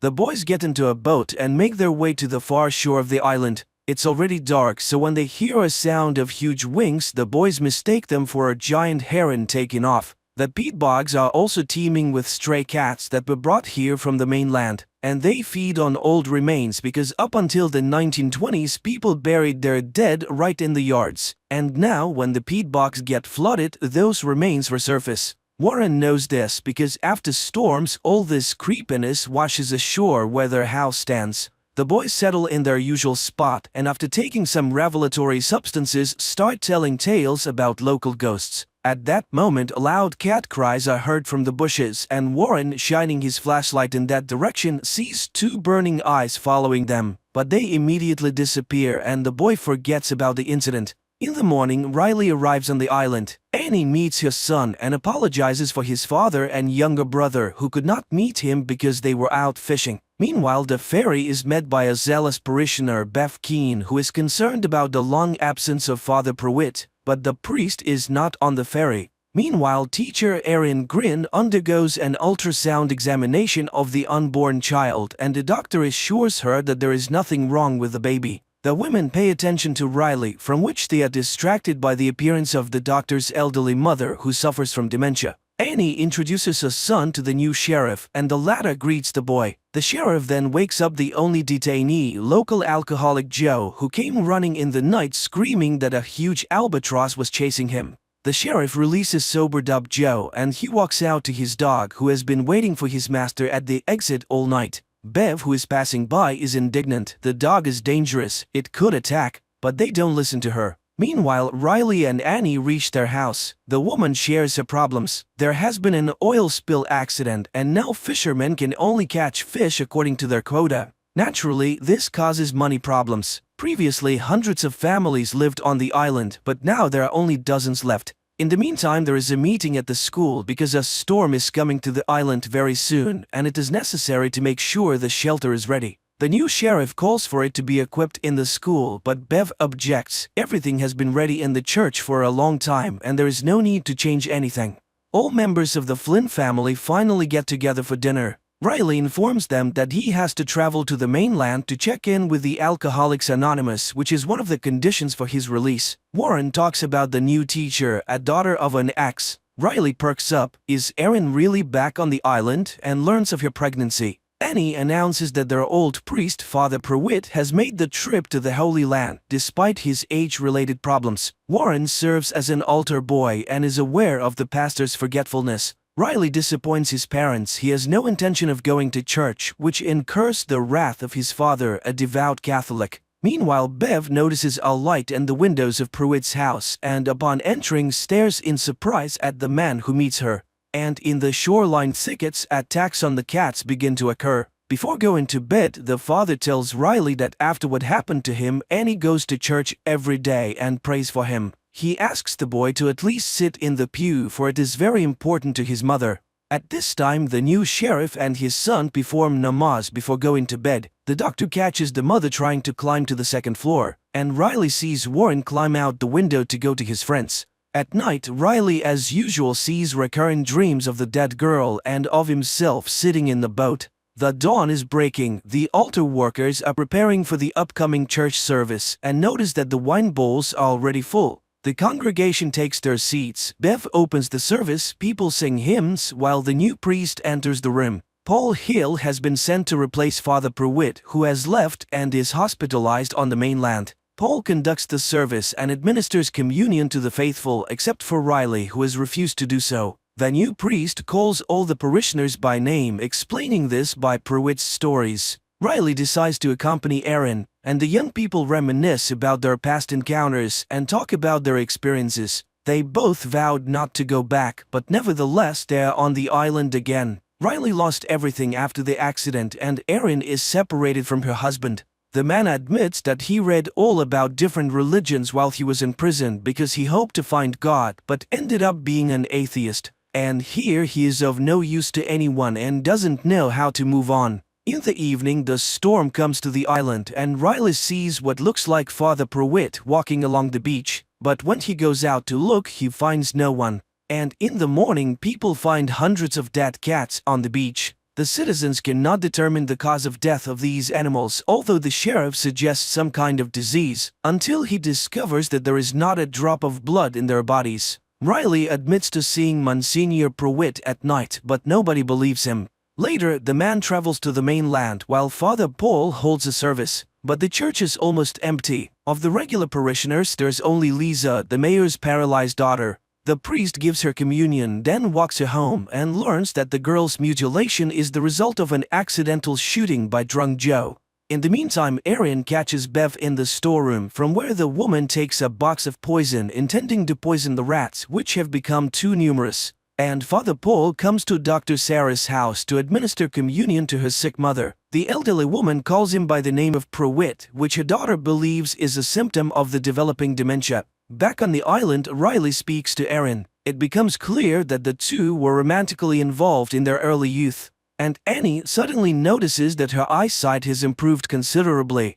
In the morning, Father Paul meets his flock at Ash Wednesday, the beginning of Easter Lent. He gives an inspiring speech about the rebirth of the island and the first disciples of Christ, the fishermen, and he reminds them, man must remember that he is dust, and to dust he shall return. After the blessing, the residents gather for the feast. Riley speaks to the priest and again recalls Father Pruitt. He is convinced his eyes did not betray him that night. It was Father Pruitt. Father Paul suggests starting an Alcoholics Anonymous group on the island so that Riley doesn't have to travel so far, especially since there are others here suffering from this evil. The fun is interrupted by an unpleasant incident. Joe's dog dies after eating food off the ground. A new morning arrives. Riley goes out fishing with his father because the father has a bad back. Meanwhile, the sheriff goes to the school pantry where Bev confesses that she left poison in some parts of the island and the dog really could have died from it. But it was unintentional and anyone could have taken the poison. In the evening, Riley visits Father Paul and reveals that Bev has extorted donations for the church from the parishioners after convincing them to accept an agreement with the oil company that poisoned the waters of the bay and to receive generous compensation. And it's the same story everywhere else in the world. Villages are getting poorer and churches are getting more luxurious. The father reminds Riley that he was once a believer, and the boy expresses his contempt for the doctrine of good deity because the idea that suffering leads to purification is appalling. At night, Erin sees a mysterious creature near her house and noticing the bloody discharge rushes to the doctor. But Sarah reassures the woman there is nothing wrong with her baby. Later, she has to convince the frightened mother that she just imagined a face in the window. Meanwhile, the dealer passing by an empty house hears strange noises inside. He walks through the door and is attacked. It is morning and Father Paul for some reason takes a particularly close look at Lisa. Then he insists that the girl get up from her chair and come up for communion, and to everyone's shock, Lisa gets up and walks up to the priest. At night, Father Paul enters the confessional and tells himself that he is lying to the parishioners. After all, Father Pruitt was sicker than they thought, and having gone to the Holy Land, the man often fell behind the group, but the parishioners don't need to know that. They will believe that their shepherd is being healed on the mainland and will soon return to the island to witness the miracles that are happening. For after Lisa's recovery, which is perceived by the residents as a miracle, a religious revival begins on Crockett Island. Except that Father Paul himself becomes sick and vomits blood after the accomplishment, which Bev sees, and then the woman notices a newspaper clipping with Father Pruitt's portrait hanging on the wall of the priest's house.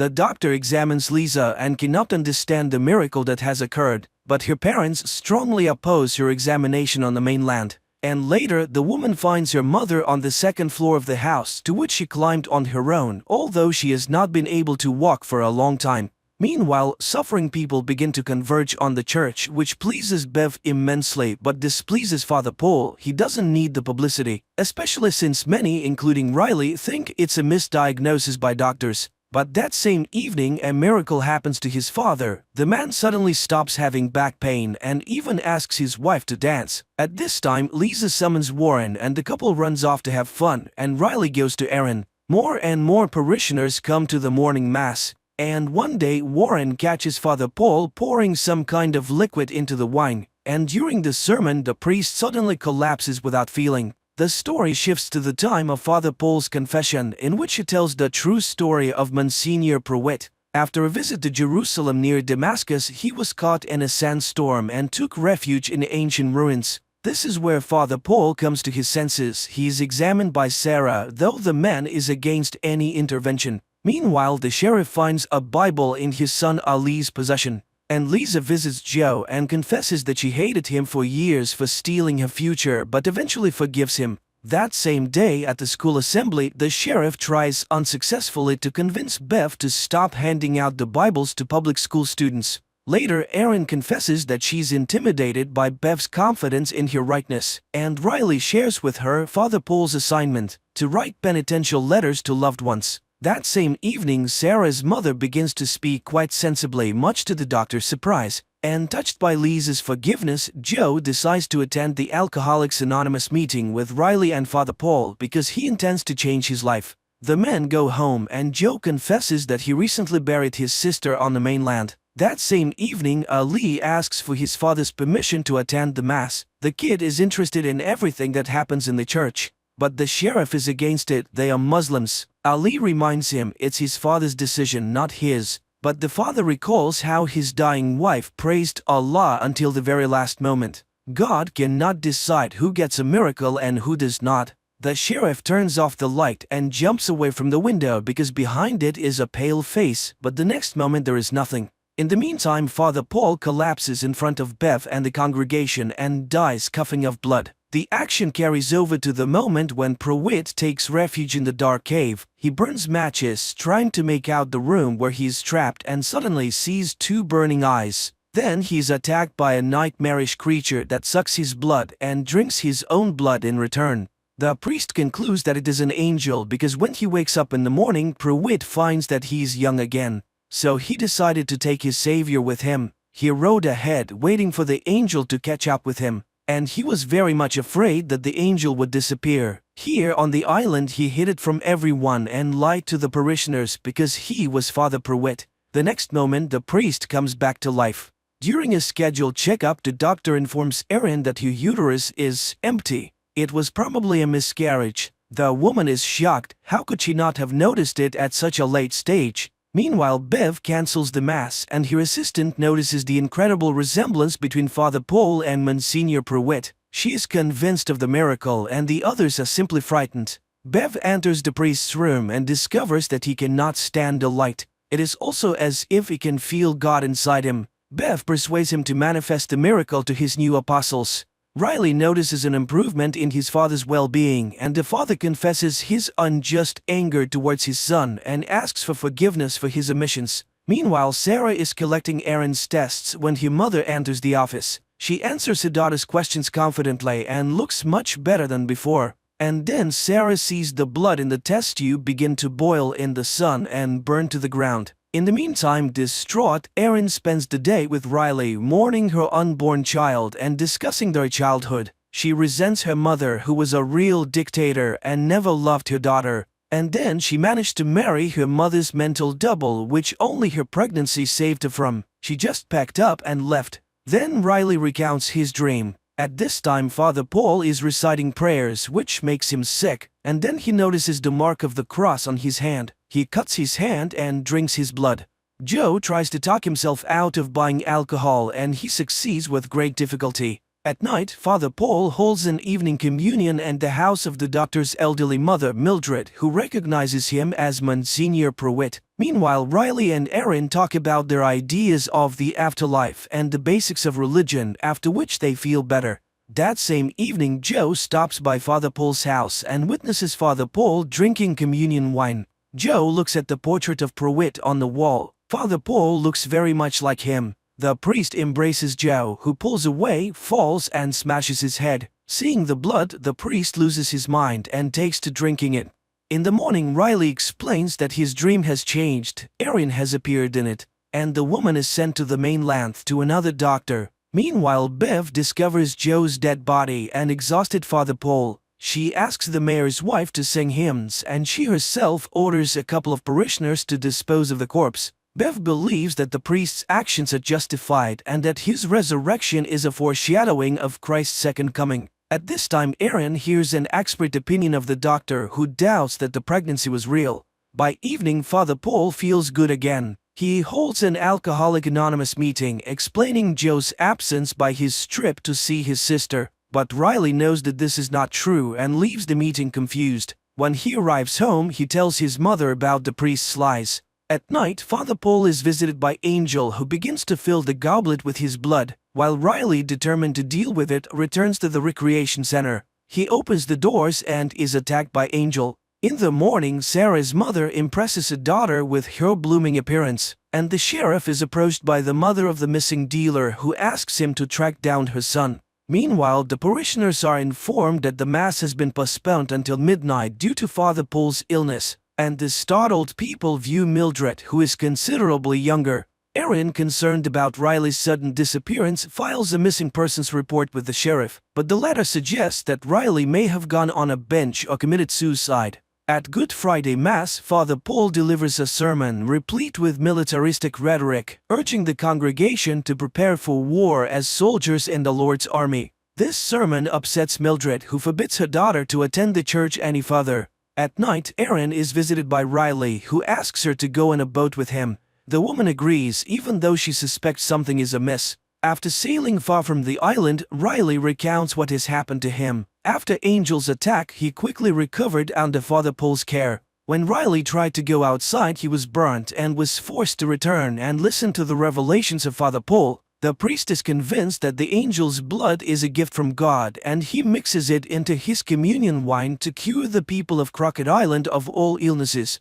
The priest also admitted that he had killed Joe, but according to him, the murder was justified. He also believes that the vampirism traits they both display are the grace of God, which Bev fully agrees with. Father Paul demonstrated to the boy his desire for blood as food, but reassured him that this would soon pass. Nevertheless, Riley is not ready to acknowledge what has happened as divine providence, while the priest reminds him of the fear of all who have seen miracles. Meanwhile, Bev brings Riley the goblet of the congregation's blood, and he drinks it. The priest releases Riley without listening to Bev's objections, for the man's rebirth is complete. Outside, Riley notices how his perception has changed. The colors are brighter and the air more saturated, and he witnesses a conversation between Mildred and his daughter. He visits his sleeping family before heading over to Erin's. Then they head out to sea, where he has nowhere to go. Riley confesses his love for Erin and asks the woman to flee the island. She reciprocates, but at this moment the dawn breaks. Riley sees in the boat the girl he killed in the accident. She smiles and takes his hand. Riley ignites and burns, turning to ash, and Erin screams in terror. The relatives find Riley's letters, while Erin returns to the island and tells Sarah about what is happening in the city. The doctor shows how her blood samples are vaporized by the sunlight and shows rejuvenated Mildred. At this time, Paul confesses to Bev that he senses Riley's death, but the woman reassures him that the boy, having received a great gift, has chosen his own path. She reminds him of Judah, who is also part of God's plan. Sarah shares with Erin and Mildred her theory that Father Paul is spreading a miracle-creating virus through communion wine. This would also explain the missing pregnancy. After all, it is a foreign element in the body which the virus has decided to deal with dramatically. At this time, Ben brings his son's letters to Father Paul. He senses that something bad has happened. One of the letters is addressed to his father, and Ben asks him to give it to the Monsignor. After Ben leaves, Paul opens the letter and receives a quote, a reminder that they are all ashes, and to dust they shall return. And Erin tries to tell Annie about Riley's death, but the angry woman throws her out, not wanting to believe the terrible news. Sarah informs the sheriff of her suspicions about what is happening in the church, but he refuses to take any action, not wanting to further aggravate relations with the locals, especially since he has already encountered unfair and prejudicial treatment. Erin, Sarah, and Mildred decide to move to the mainland, but find that the mayor has sent the ferries away for repairs, and the fishing boats are almost all in need of repairs. During the night, the power and mobile network go out, which are also shut down by Bev's handmaidens. Erin decides to go to the Mass to see the danger for herself. Meanwhile, the sheriff allows his son to attend the midnight Mass, and he asks his father to go with him. Before the Mass begins, the townspeople make a procession around the island with candles and hymn singing. The service begins with Father Paul confessing to our lie. Then he confesses that he's Monsignor Pruitt. And today is the beginning of a new era for all of them because holy blood flows in their veins. He calls a parishioner and asks him to drink poison, to die and be reborn. The man drinks it and drops dead. When some people see this, they rush to the exit, but the angel in shining garb stands in the doorway. The creature reaches the dais and spreads his wings to the astonished gaps of the people, and then the dead man comes to life and gets to his feet. Bev and her assistants bring out cups of poison and hand them out to everyone present. The sheriff tries to take Ali away, but the boy pulls out his hand. He wants to stay with God. That is when the policeman pulls out his gun, but the congregation rushes at him and throws him to the floor. The boy, in spite of his father's screams, drinks the poison. Lisa's parents do the same, but the girl refuses. Unimaginable things are happening all around. Some are drinking the poison, the others are pushing the cups away. Then Mildred raises the sheriff's gun and shoots Father Paul in the head. A vampire attacks her and carries her away in his claws from the church. Bev orders the doors to be locked. Meanwhile, Ali comes back to life. The dead parishioners are resurrected as vampires and, hungry, attack those who have not drunk the poison. All hell breaks loose with screams and blood everywhere. Ed turns into a vampire and Sheriff Aaron, Lisa, Sarah, Warren and Annie flee. But Bev gets in their way. Aaron shoots her, after which the group escapes. Father Paul regains consciousness while resurrected Bev and her assistant send vampires to attack the townspeople who are not present at the church. After the parishioners turned vampires have left the church, Father Paul is resurrected and, disappointed by the outcome of the mass, removes his robes and remains sitting alone on the steps of the altar of the bloody church, looking at Mildred, who has also turned. Screams can be heard in the town. The vampires are killing their loved ones and converting them. Meanwhile, the group of the runaways hide out in Aaron's house, pondering over a future plan of action. Warren recalls his canoe, which is hidden on the outskirts of the island, and Aaron realizes that the vampires needed the boats for something. She becomes terrified at the thought that some of the monsters might make it to the mainland. Suddenly, a burning bottle flies in through the window, setting the house on fire. It is Bev. She wants to settle the score with Aaron, who shot her. To allow the group to escape, Annie distracts the attackers by exposing Bev's motives. She is just jealous that God loves everyone without singling her out. Bev, who is always so right and so good, must be furious. Then Annie commits suicide by seducing the vampires with her blood. Meanwhile, John Pruitt recalls his affair with Mildred, which resulted in the birth of Sarah, who was forced to live with her fake father, as such circumstances were unacceptable for the pastor. The priest admits that the main reason for bringing Angel to the island was his desire to cure Mildred and live in peace with her and his daughter as a full family. The survivors decide to split up. The adults go to burn the boats prepared by the vampires to leave for the mainland to spread vampirism, while Lisa and Warren flee toward the peat bogs, where the younger Flynn's canoe is stored. Along the way, they encounter other vampires more than once, attacking innocent people who have not attended the midnight mass. Drunk on blood, Bev proposes not to extinguish the house, but instead to burn every building on the island, following the biblical story of the end of the world and the ark, which will be the building of the rehabilitation center. She and her assistant go to burn the city, unaware that some converts who have not lost their reason and morals refuse to kill. Among them are Riley's parents, who find each other in the middle of the night. The sheriff, Aaron and Sarah, meanwhile, set fire to the boats, and Lisa and Warren hide in an abandoned house, unaware that they have entered the lair of the beast. The girl lights a match and sees the angel drinking blood of the man dragged into the house. Lisa shoots the monster, but he's so engrossed in what he's doing that he doesn't even notice them. Then Lisa douses the room with fuel, and walking out the door they set fire to the house, but the angel breaks free and flies off into the night. At this time, Bev has already prepared a center for the converts to wait out the dawn and calls them out with the sound of a bell. She quotes statements about the ark, but Pruitt abandons her idea and is unwilling to be the leader of the converts. Bev reports that the boats are burned, while Lisa and Warren mentally say goodbye to their families and get into their canoe. Bev takes command and throws the atheist convert out of the ark, mocking his desire to save himself with the believers. Monsignor, on the other hand, invites the man to stay in the church, for God loves everyone regardless of their views, because everyone is worthy of salvation. But once inside the church, John sees Sarah, who is going to burn everything with kerosene and a lighter. He confesses that he's her father and regrets that he didn't get to know her better. But at that moment one of Bev's underlings shoots Sarah. Enraged, Pruitt attacks him, wanting to kill him, but stops himself in time, remembering who he is and where he is. John tries to save Sarah and lets her drink his blood to turn her into a vampire, but she spits it back out, wanting to die human.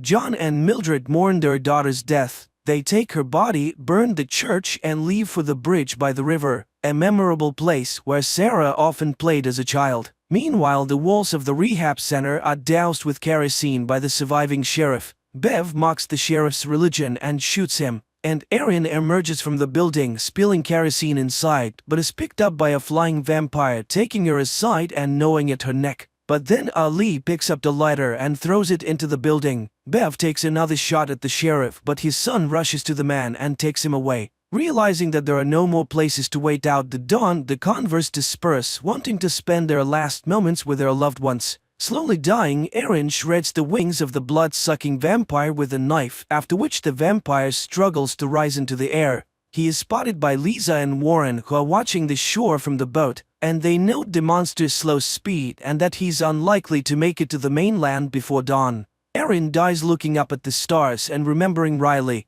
Bev leaves to meet the dawn on the beach. The wounded sheriff and his son also go to the shore, where together they begin to pray, adhering to their native religion. Monsignor Pruitt and Mildred sit on the bridge holding Sarah's body. The father renounces the church and begs his beloved for forgiveness. Finally, dawn breaks. Ali burns in the sunlight, sitting by his father's dead body. Desperate, Bev tries to dig a shelter in the sand and burns up in hysterics. Riley's parents, in a crowd of similarly converted people, greet the dawn by singing hymns praising the Lord. All the islanders burn while Pruitt and Mildred kiss against the rising sun. The only survivors, Lisa and Warren, watch the fire. Suddenly, the girl confesses that she can no longer feel her legs. And that's the end of the series. Write in the comments what you think of this series.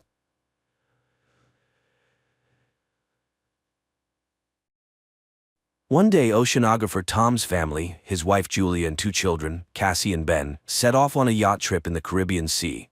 While Tom and Ben are busy fishing and Cassie is absorbed in her gadget, Julia goes for a swim. Suddenly, something unsettles her. Julia looks around, but the sea remains as calm as ever. However, she feels a distinct sense of dread, as though something large and dangerous is circling around. At the same time, the instruments on the yacht start acting strangely, but Tom, preoccupied with fishing, pays no attention to them. Meanwhile, Julia feels worse and eventually begins to drown. She screams, but the family doesn't hear her. The water seems to shift and pull her farther from the yacht. As the situation becomes critical, Tom finally hears her voice. He rushes to the helm, and the yacht moves toward the distant Julia. Tom dives into the water.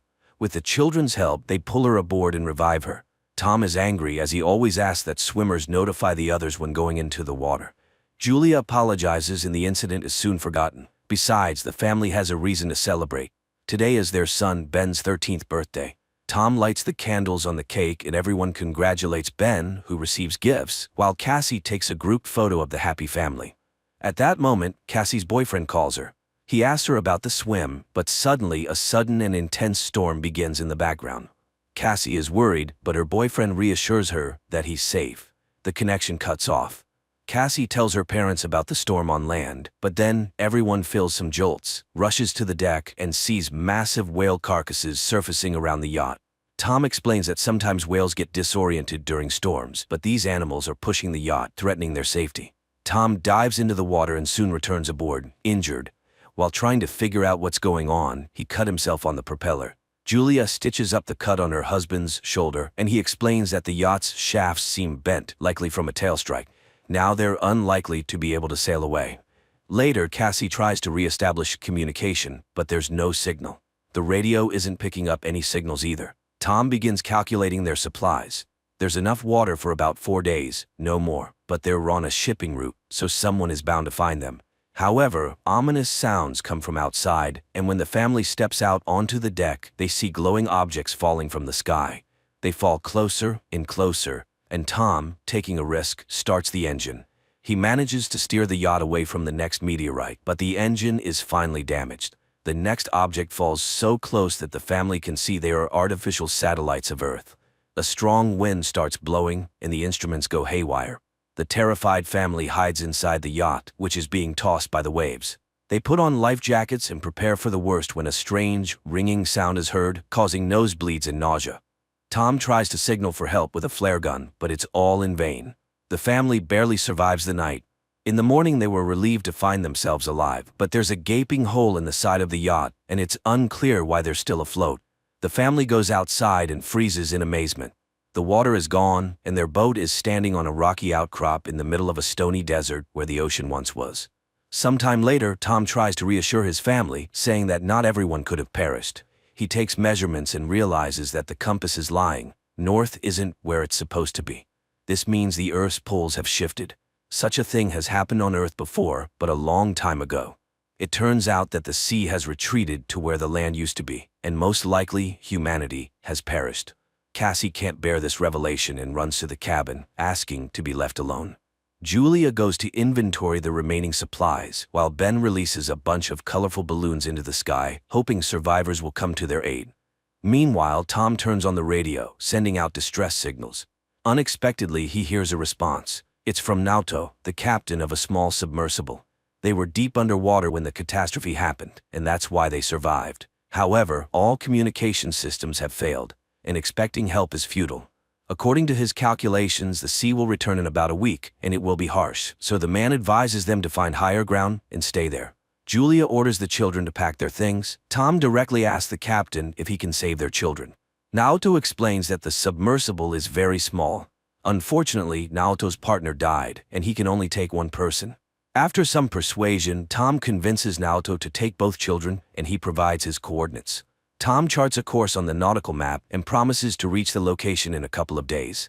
The next morning, the family is almost ready to embark on their journey. Tom steps onto the deck and suddenly sees a man with a dog approaching. He walks toward him and greets him, but notices that the man is injured. He offers the traveler some water. The man drinks it and then suddenly punches Tom in the face, which Julia sees. She rushes to her husband as the traveler plunges a makeshift spear into Tom's chest. The dog keeps Julia at bay, though she freezes in horror herself. Realizing there's no saving her husband, she runs to the yacht. The man pursues her, injuring her arm. Nevertheless, Julia climbs onto the deck, and the children, hearing her screams, run to her aid. Together, they barricade the doors to the cabin. After that, Julia hides Cassie and Ben in a locker, giving her daughter the flare gun and instructing her to shoot only as a last resort. Meanwhile, the killer tries to break down the doors and eventually succeeds. Julia hides in the bathroom, patching up her wound. Entering, the intruder heads straight to the galley and grabs some food. It's clear that he's very hungry. Holding a can of food, the man begins searching the yacht, while Julia arms herself with a kitchen knife. He enters the cabin, but the woman jumps overboard, hiding beneath the yacht. The killer peers through the hole but doesn't see her. However, the dog attacks Julia, forcing her to kill it. The man hears the yelp, goes outside, and finds the dog's body. Meanwhile, Julia climbs back onto the yacht through the portholes on the opposite side. She falls straight into the killer's hands. He beats her, throws her onto a couch, and grabs her throat, intending to strangle her. Cassie witnesses all this and realizes it's the last resort. She opens the locker and fires at the man. The shot throws him to the side, but the flare sets the yacht on fire. Julia orders the children to flee while she sneaks into the galley. The killer, only injured, tries to attack again. Julia kicks him away, grabs the packed bags, and jumps overboard, where Ben finds his father's body. Cassie runs to the corpse and sobs over it. Julia kisses her deceased husband, but seeing the killer leap from the burning yacht, she takes the children and leaves. The boat explodes behind them. The family runs across the stony desert and soon takes shelter in a rocky canyon, where a stream flows. However, the water is salty and undrinkable. Cassie shares a small amount of water with her brother, but he refuses to drink. The boy feels guilty, believing the killer came because he saw the balloons. Cassie also voices this thought, but Julia orders her to stop and defends her son, explaining that he didn't mean any harm. She tells the children to gather themselves, as a long journey awaits. And then she spots the killer again, still relentlessly following their trail. The family hurries onward. That evening, Ben finds the carcass of a hammerhead shark and tries to butcher it. But Julia sees the pursuer and orders the children to run. They soon come across a field of once flooded toxic waste barrels, but Julia urges the children forward despite the threat of contamination, knowing the killer is still on their heels. The family walks along the former ocean floor, weaving through piles of plastic and other trash dumped by humans. Soon, Julia notices that Ben is severely dehydrated and gives him the last drops of water. Cassie has a breakdown, convinced that they have no chance of survival, but Julia commands them to keep moving. Eventually, they find the fuselage of a plane that crashed into the sea long ago and crawl inside to rest. Julia examines the last photo of their family and recounts the story of her first meeting with Tom, which happened at her hospital, where Tom was brought with decompression sickness after a failed dive. The children weep, remembering their father and saying their final goodbyes to him. At night, Cassie is awakened by a noise and steps outside to sit near the plane. Out of the darkness, the killer approaches her, unaware that the girl is acting as bait. As he prepares to grab her, Julia ambushes him, stabbing the man with a knife. At dawn, the family prepares to continue their journey, only to discover the killer's body has been scavenged. A sign that something even more dangerous than humans lurks in the desert. They move on. Julia consults the map when Ben suddenly rushes ahead. His mother yells for him to stop, but the boy sprints toward a salty puddle and manages to drink a few gulps. Julia drags him away, but the boy becomes sick. Soon they come across some plastic chairs and build a makeshift shelter from the sun, resting inside it. Suddenly, Julia hears strange sounds. She steps outside and sees something that forces her to wake the children. Realizing the new danger, they begin running. Soon they spot a large ship in the distance, surrounded by crashed containers and a few wandering people. Julia calls out to them, but they, seeing thousands of giant crabs, dash into a container and lock the doors, ignoring her pleas for help. The three climb onto a container, though the crabs manage to wound Julia in the leg. Nevertheless, Julia, Cassie, and Ben sit on top, watching the crabs penetrate through a crack in the doors, killing everyone inside despite the people's attempts to fend them off. Julia ties a scarf around her leg and passes out. The next morning, she wakes up alone, terrified, and calls for the children. But it turns out the crabs have moved on, and the children had gone down to search for food and weapons. Julia cauterizes her wound while Ben examines the found weapons. Searching through the containers, they find a small amount of food and water. In the pocket of one of the deceased, Julia finds a radio and contacts Naoto. He responds, explaining that he was also attacked by deep-sea arthropods. Based on his observations, the sea will return soon, which is why the creatures have emerged. Julia begs him to save her children, but she's unsure where to go because she's lost the map. Naoto fires a flare. Ben sees the direction, and the family rushes toward it. Soon they see a yellow submarine in the distance, but reaching it is difficult due to the terrain of the former seabed. Cassie dislikes her mother's talk about saving the children, but Julia refuses to answer and pushes the family onward. They are forced to pass through a canyon contaminated with toxic waste. At one point, they are caught in a rock slide, and Julia becomes separated from the children. She orders them to continue, and when Cassie refuses, Julia pleads with her to save her brother. Cassie and Ben make it out of the canyon and reach the submarine, but inside, there's no one. Suddenly, Naoto, badly wounded, emerges from behind the boat. He admits that he has no chance of surviving and orders them to climb aboard, but Cassie goes back for her mother, who is fending off the emerging crabs. Her bullets nearly depleted, Cassie climbs the rock barrier and extends her hand to her mother. They manage to reach the submarine just as the crabs overrun Naoto, who dies in their claws. The family climbs aboard, and just then an ocean wave crests over the horizon. The water lifts the submarine and drags it across the rocks, and as Julia watches everything that happened over the past few days flash before her eyes, she passes out. When she awakens, she finds the vessel at a standstill. Julia opens the hatch, and the family emerges to find themselves in a ruined city, carried there by the wave. Despite a great concept, the film failed to make an impact, largely due to the many mistakes made by its creators.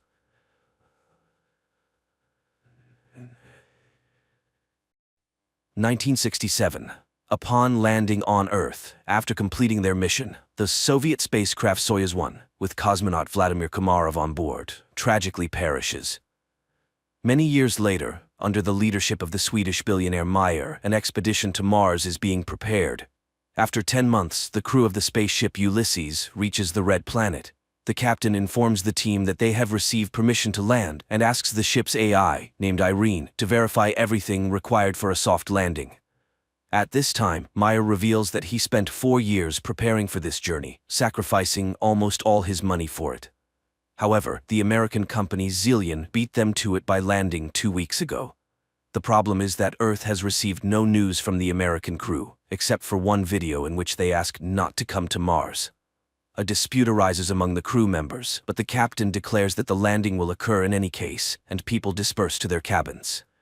With 30 minutes left until landing, AI Irene begins preparations.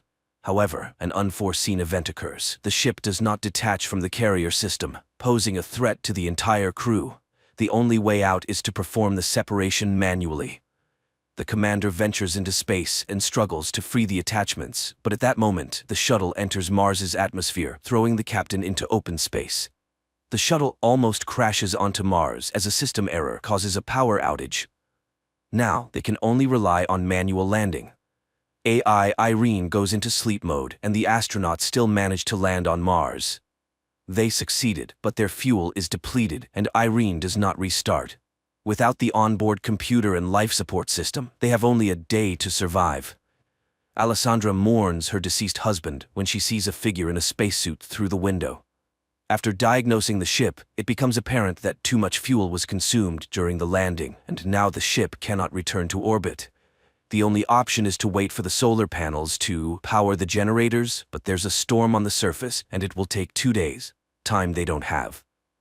At this point, Simon mentions the American ship, Zeta 1, which beat them by 2 weeks. It likely crashed, but there are probably batteries left. The rover sets out on a journey while those remaining on the ship try to restart the system. Engineer Basil recalls that the AI has an energy-saving function. He initiates a reboot, but Irene doesn't start. At this time, the rover finds the wreckage of the American spacecraft and one surviving solar panel, but there is no sign of the American crew. The astronauts head back but spot an unconscious person in a spacesuit. Despite their ship running low on oxygen, Jana insists on transporting the person. Nearby, they find the black box from the American spacecraft. The team arrives at the ship, but Jan refuses to let them inside, stating that 4 survivors are better than 8 corpses, so he won't open the doors. Alessandra tries to persuade the man when the discovered astronaut wakes up, and at that moment, AI Irene activates and opens the doors. Upon examination, the found astronaut knows nothing about the American crew, as he is Vladimir Komarov, a Soviet cosmonaut born in 1927 in Moscow, carrying out the orders of the USSR government. He doesn't know how he ended up here but is not willing to reveal any secrets. Komarov confidently answers questions that are consistent with his time, raising the suspicion that he may have post-traumatic stress disorder. The astronauts send a message to Earth and receive a response from the American corporation, Zillion, stating that there were no Russians in their mission. The crew of the Ulysses spaceship tries to make sense of the situation. How could Komarov, who died in 1967, end up on Mars after all these years? Is he a time traveler or an extraterrestrial? The psychologist is tasked with questioning Komarov first, and he confesses that he is hungry. Jana goes to get food while the others try to understand what has actually happened. Basil suggests the idea that Komarov was waiting for them. Meanwhile, Vladimir is eating the food brought by Jana when the woman confesses that he died 50 years ago and his family buried him long ago. Komarov takes this news rather calmly. In the meantime, the state of the ship, although it has reached stability, remains unreliable because the engines do not work and there is no fuel. So, leaving is impossible.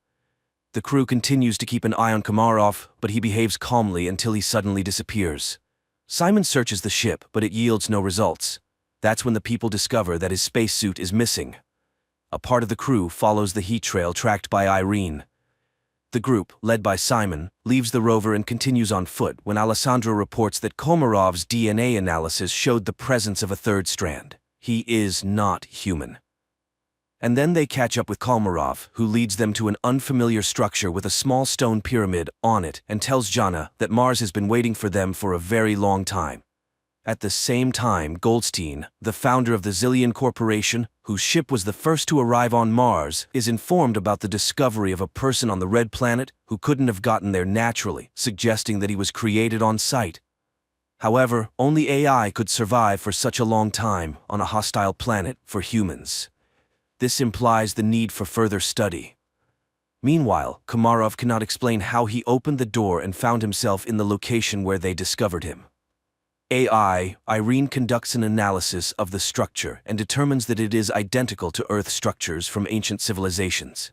It means that someone was inspired by human civilization, or humans borrowed these elements from extraterrestrials. The ship's crew increasingly ponders whether they will be able to return home when they notice the landing of Goldstein's second ship. Soon, the captain of the ship, Gemma, establishes contact and promises to help them return to Earth. However, Meyer does not trust Goldstein and advises hiding Komarov from competitors. Jana brings Komarov a uniform so that he does not stand out when the visitors arrive, and he requests that they trust him. Shortly, two armed military personnel, Edward and Adam, arrive on their ship and behave rather aggressively. Edward demands that they hand over the black box from the Zeta-1 ship and, not hearing agreement, orders his partner to search the ship. Meyer hands over the found black box and they depart. Meanwhile, chemist Eva reports that the stone found on Mars consists of an alloy that does not exist on Earth. However, it is known from ancient sources and was once called orichalcum, the metal of Atlantis. In addition to copper, zinc, nickel, and iron, it contains a third strand of DNA, similar to Komarov's. Meyer warns that if Goldstein learns about this, he will take the cosmonaut back. The crew is divided into those willing to exchange him for fuel and those who are willing to stay but want to know the truth. Jana invites Vladimir into her cabin and asks for permission to use hypnosis. He agrees, and the psychologist begins her work. The rest of the crew listens to the conversation via transmission. However, Komarov only shares the final moments on the Soyuz spacecraft before its demise. During this time, Gemma and Alan arrive on the ship and apologize for the actions of the military, and express their readiness to help fix all the malfunctions. Jana remembers her conversation with Komarov, who laments the future of Earth due to humanity's irresponsible behavior. In the meantime, it is revealed that the billionaire Meyer did not plan the flight just for the sake of it. 4 years ago, the rover sent a photo to Earth of the found stele, and he confesses that they found a stone with unknown DNA. Gemma explains that it's an information storage system that can be rewritten. Upon hearing these words, AI Irene activates and deciphers the message on the stone. It's a series of numbers. At this time, the hesitant Jan leads a mutiny. He doesn't trust Meyer, who warned them about Zillion. But now, the Americans have come to their aid, and their leader, as it turns out, concealed the true purpose of the flight. He is ready to switch sides to Goldstein, who is willing to do whatever it takes to combat his terminal illness. Later, engineer Basil informs Meyer that Komarov is the same kind of program as the stone they found, but the most crucial revelation is that he deciphered a copy of the black box from Zeta-1, which shows that the oxygen on the ship was cut off at the moment when one of the Americans struck Komarov. This means he was there. He also activated AI Irene when he boarded their ship. After the conversation, Meyer shows Jana the photos they received 4 years ago from Mars, which, when decrypted, revealed Jana's face. This is why he brought her on the expedition. The woman is disappointed. Meyer played everyone. Suddenly, she sees herself in her father's house, where Komarov tells her that she is the link between Mars and Earth. He has been waiting for her for thousands of years, and now he will prepare her to make a difficult decision. He provides coordinates on Mars where Jana should go. Meanwhile, on Earth, scientists inform Goldstein that Komarov is the equivalent of a computer, and he himself is a biological machine.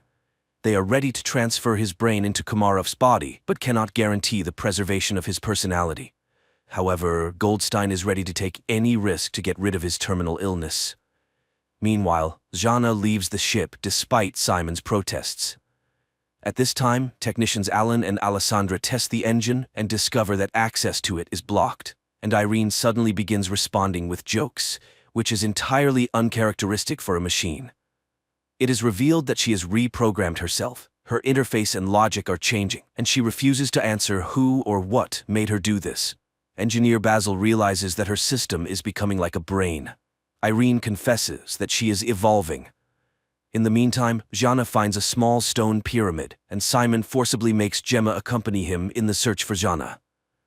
Jan discovers his absence, and after contacting Simon, receives an order not to let anyone inside. Just at that moment, American military personnel arrive, demanding that they hand over Komarov. Jan is willing to open the entrance, but the rest of the team opposes it. Meyer asks Basil to send a message to Goldstein, hoping that he may be more reasonable than his people. However, Irene has blocked communication with Earth. The engineer realizes that radical measures will have to be taken, but Jan still opens the doors and the military personnel enter. Basil begins to reboot Irene just as the Americans find Komarov, but then the lights go out and the astronaut disappears. Meanwhile, Jana, stumbling, falls from a hill. She regains consciousness but discovers that her leg is trapped between rocks and she cannot free herself. At this moment, the enraged military officer demands that the crew explain where Komarov went. He begins to beat people, demanding to summon the captain. Desperate, Jana screams, "Is her destiny to die in a pit on Mars?" But she is found by Simon and Gemma. Alessandra notices an approaching storm. The military officer is preparing to leave the Ulysses ship, leaving the people in danger. Suddenly, the lights start flashing, and the newly appeared Komarov asks to take him back to Earth.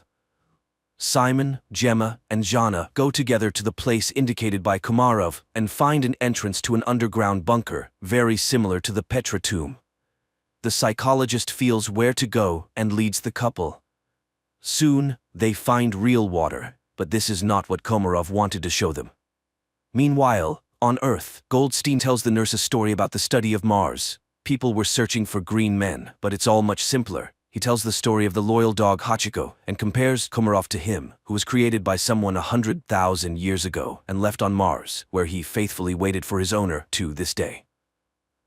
At this time, on Mars, the astronauts find a wall made of human bones and realize that they are not the first people on this planet. It's not Earthlings colonizing Mars, it's the Martians who came to Earth, depleting the resources of the Red Planet. A tragedy unfolds on the Ulysses spaceship. The cowardly Yan grabs a gun, intending to get on the American ship at any cost to return to Earth, and shoots Komarov. Jana immediately falls in excruciating pain and Gemma flees. Alessandra tries to help Komarov, and Simon helps Jana, but the Russian cosmonaut dies, and Jana stops breathing too. Then Simon removes his helmet and, surprised by the presence of air in the cave, performs artificial respiration on her. The girl regains consciousness.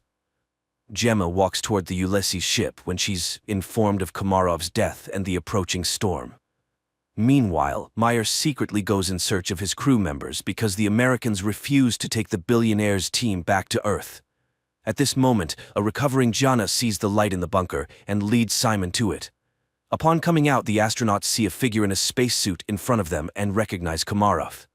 Meyer finds the entrance to the bunker and catches up with Simon and Jana while heading toward the light. He is amazed by the presence of a living Komarov who suddenly tells them that everything ended here a long time ago. People realize that this is the North Pole of Mars, but how did they get here? Komarov explains that this planet was once inhabited by a species that went extinct because it went astray. And that species was humans. A group of survivors settled in this place but ended up killing each other when resources ran out. The rest of them flew back to Earth. Plato called them the Atlanteans. Komarov continues to talk about how he waited for thousands of years for Jana, who embodies qualities of both branches, human and Martian AI. Only she can save humanity from themselves. She must decide whether humans deserve a second chance. Their conversation is interrupted by the military officer who intends to take the psychologist back to Earth. The American aims his weapon at the cosmonauts, and Jana seeks help from Komarov. Suddenly, the military officer starts gasping for breath and falls. Upon returning to the ship, Simon orders them to prepare to depart. Meanwhile, Gemma from the Zillion ship tries to contact her associates, but none of them respond. She decides to fly back to Earth alone. The Ulysses crew heads to her ship, trying to establish contact with her and informing her about the deaths of the military personnel, but she doesn't respond. That's when Meyer starts speaking, recalling their past relationship, and confesses that he's no better than Goldstein because he's willing to do anything to ensure his name remains in history, even betraying his team. However, she's not like that. She won't be able to live knowing she has ruined people. Suddenly, Gemma's voice is heard, asking them to hurry. Goldstein has heard that Gemma has decided to take the Ulysses crew back to Earth and has blocked the control panel of the Zeta-2 ship before takeoff. The people on the ship prepare for their impending demise, and Jana asks Mars what she should do. Everything she saw and heard on the Red Planet flashes through her mind, and, with sheer willpower, she removes the control panel's block. Suddenly, an armed military officer appears in front of the ship, intent on damaging the engines with his weapon. Simon is about to step out to stop the madman, but Jana beats him to it. She aims the weapon at the American, but informs him that Mars will be the one to kill him. The military officer falls. The countdown for liftoff begins, and Jana realizes that there's no time to return. She bids farewell to the crew, confessing her love for Simon. The ship takes off. Suddenly Meyer notices that it's dark at the North Pole of Mars. This means that they couldn't have been there just a few minutes ago. They truly were at the North Pole of Mars, but in the distant past when the red planet was still suitable for life. At the same time, Goldstein is informed of the ship's return, and he's beside himself with rage, declaring that he will go to Mars himself, and that's where the first season ends.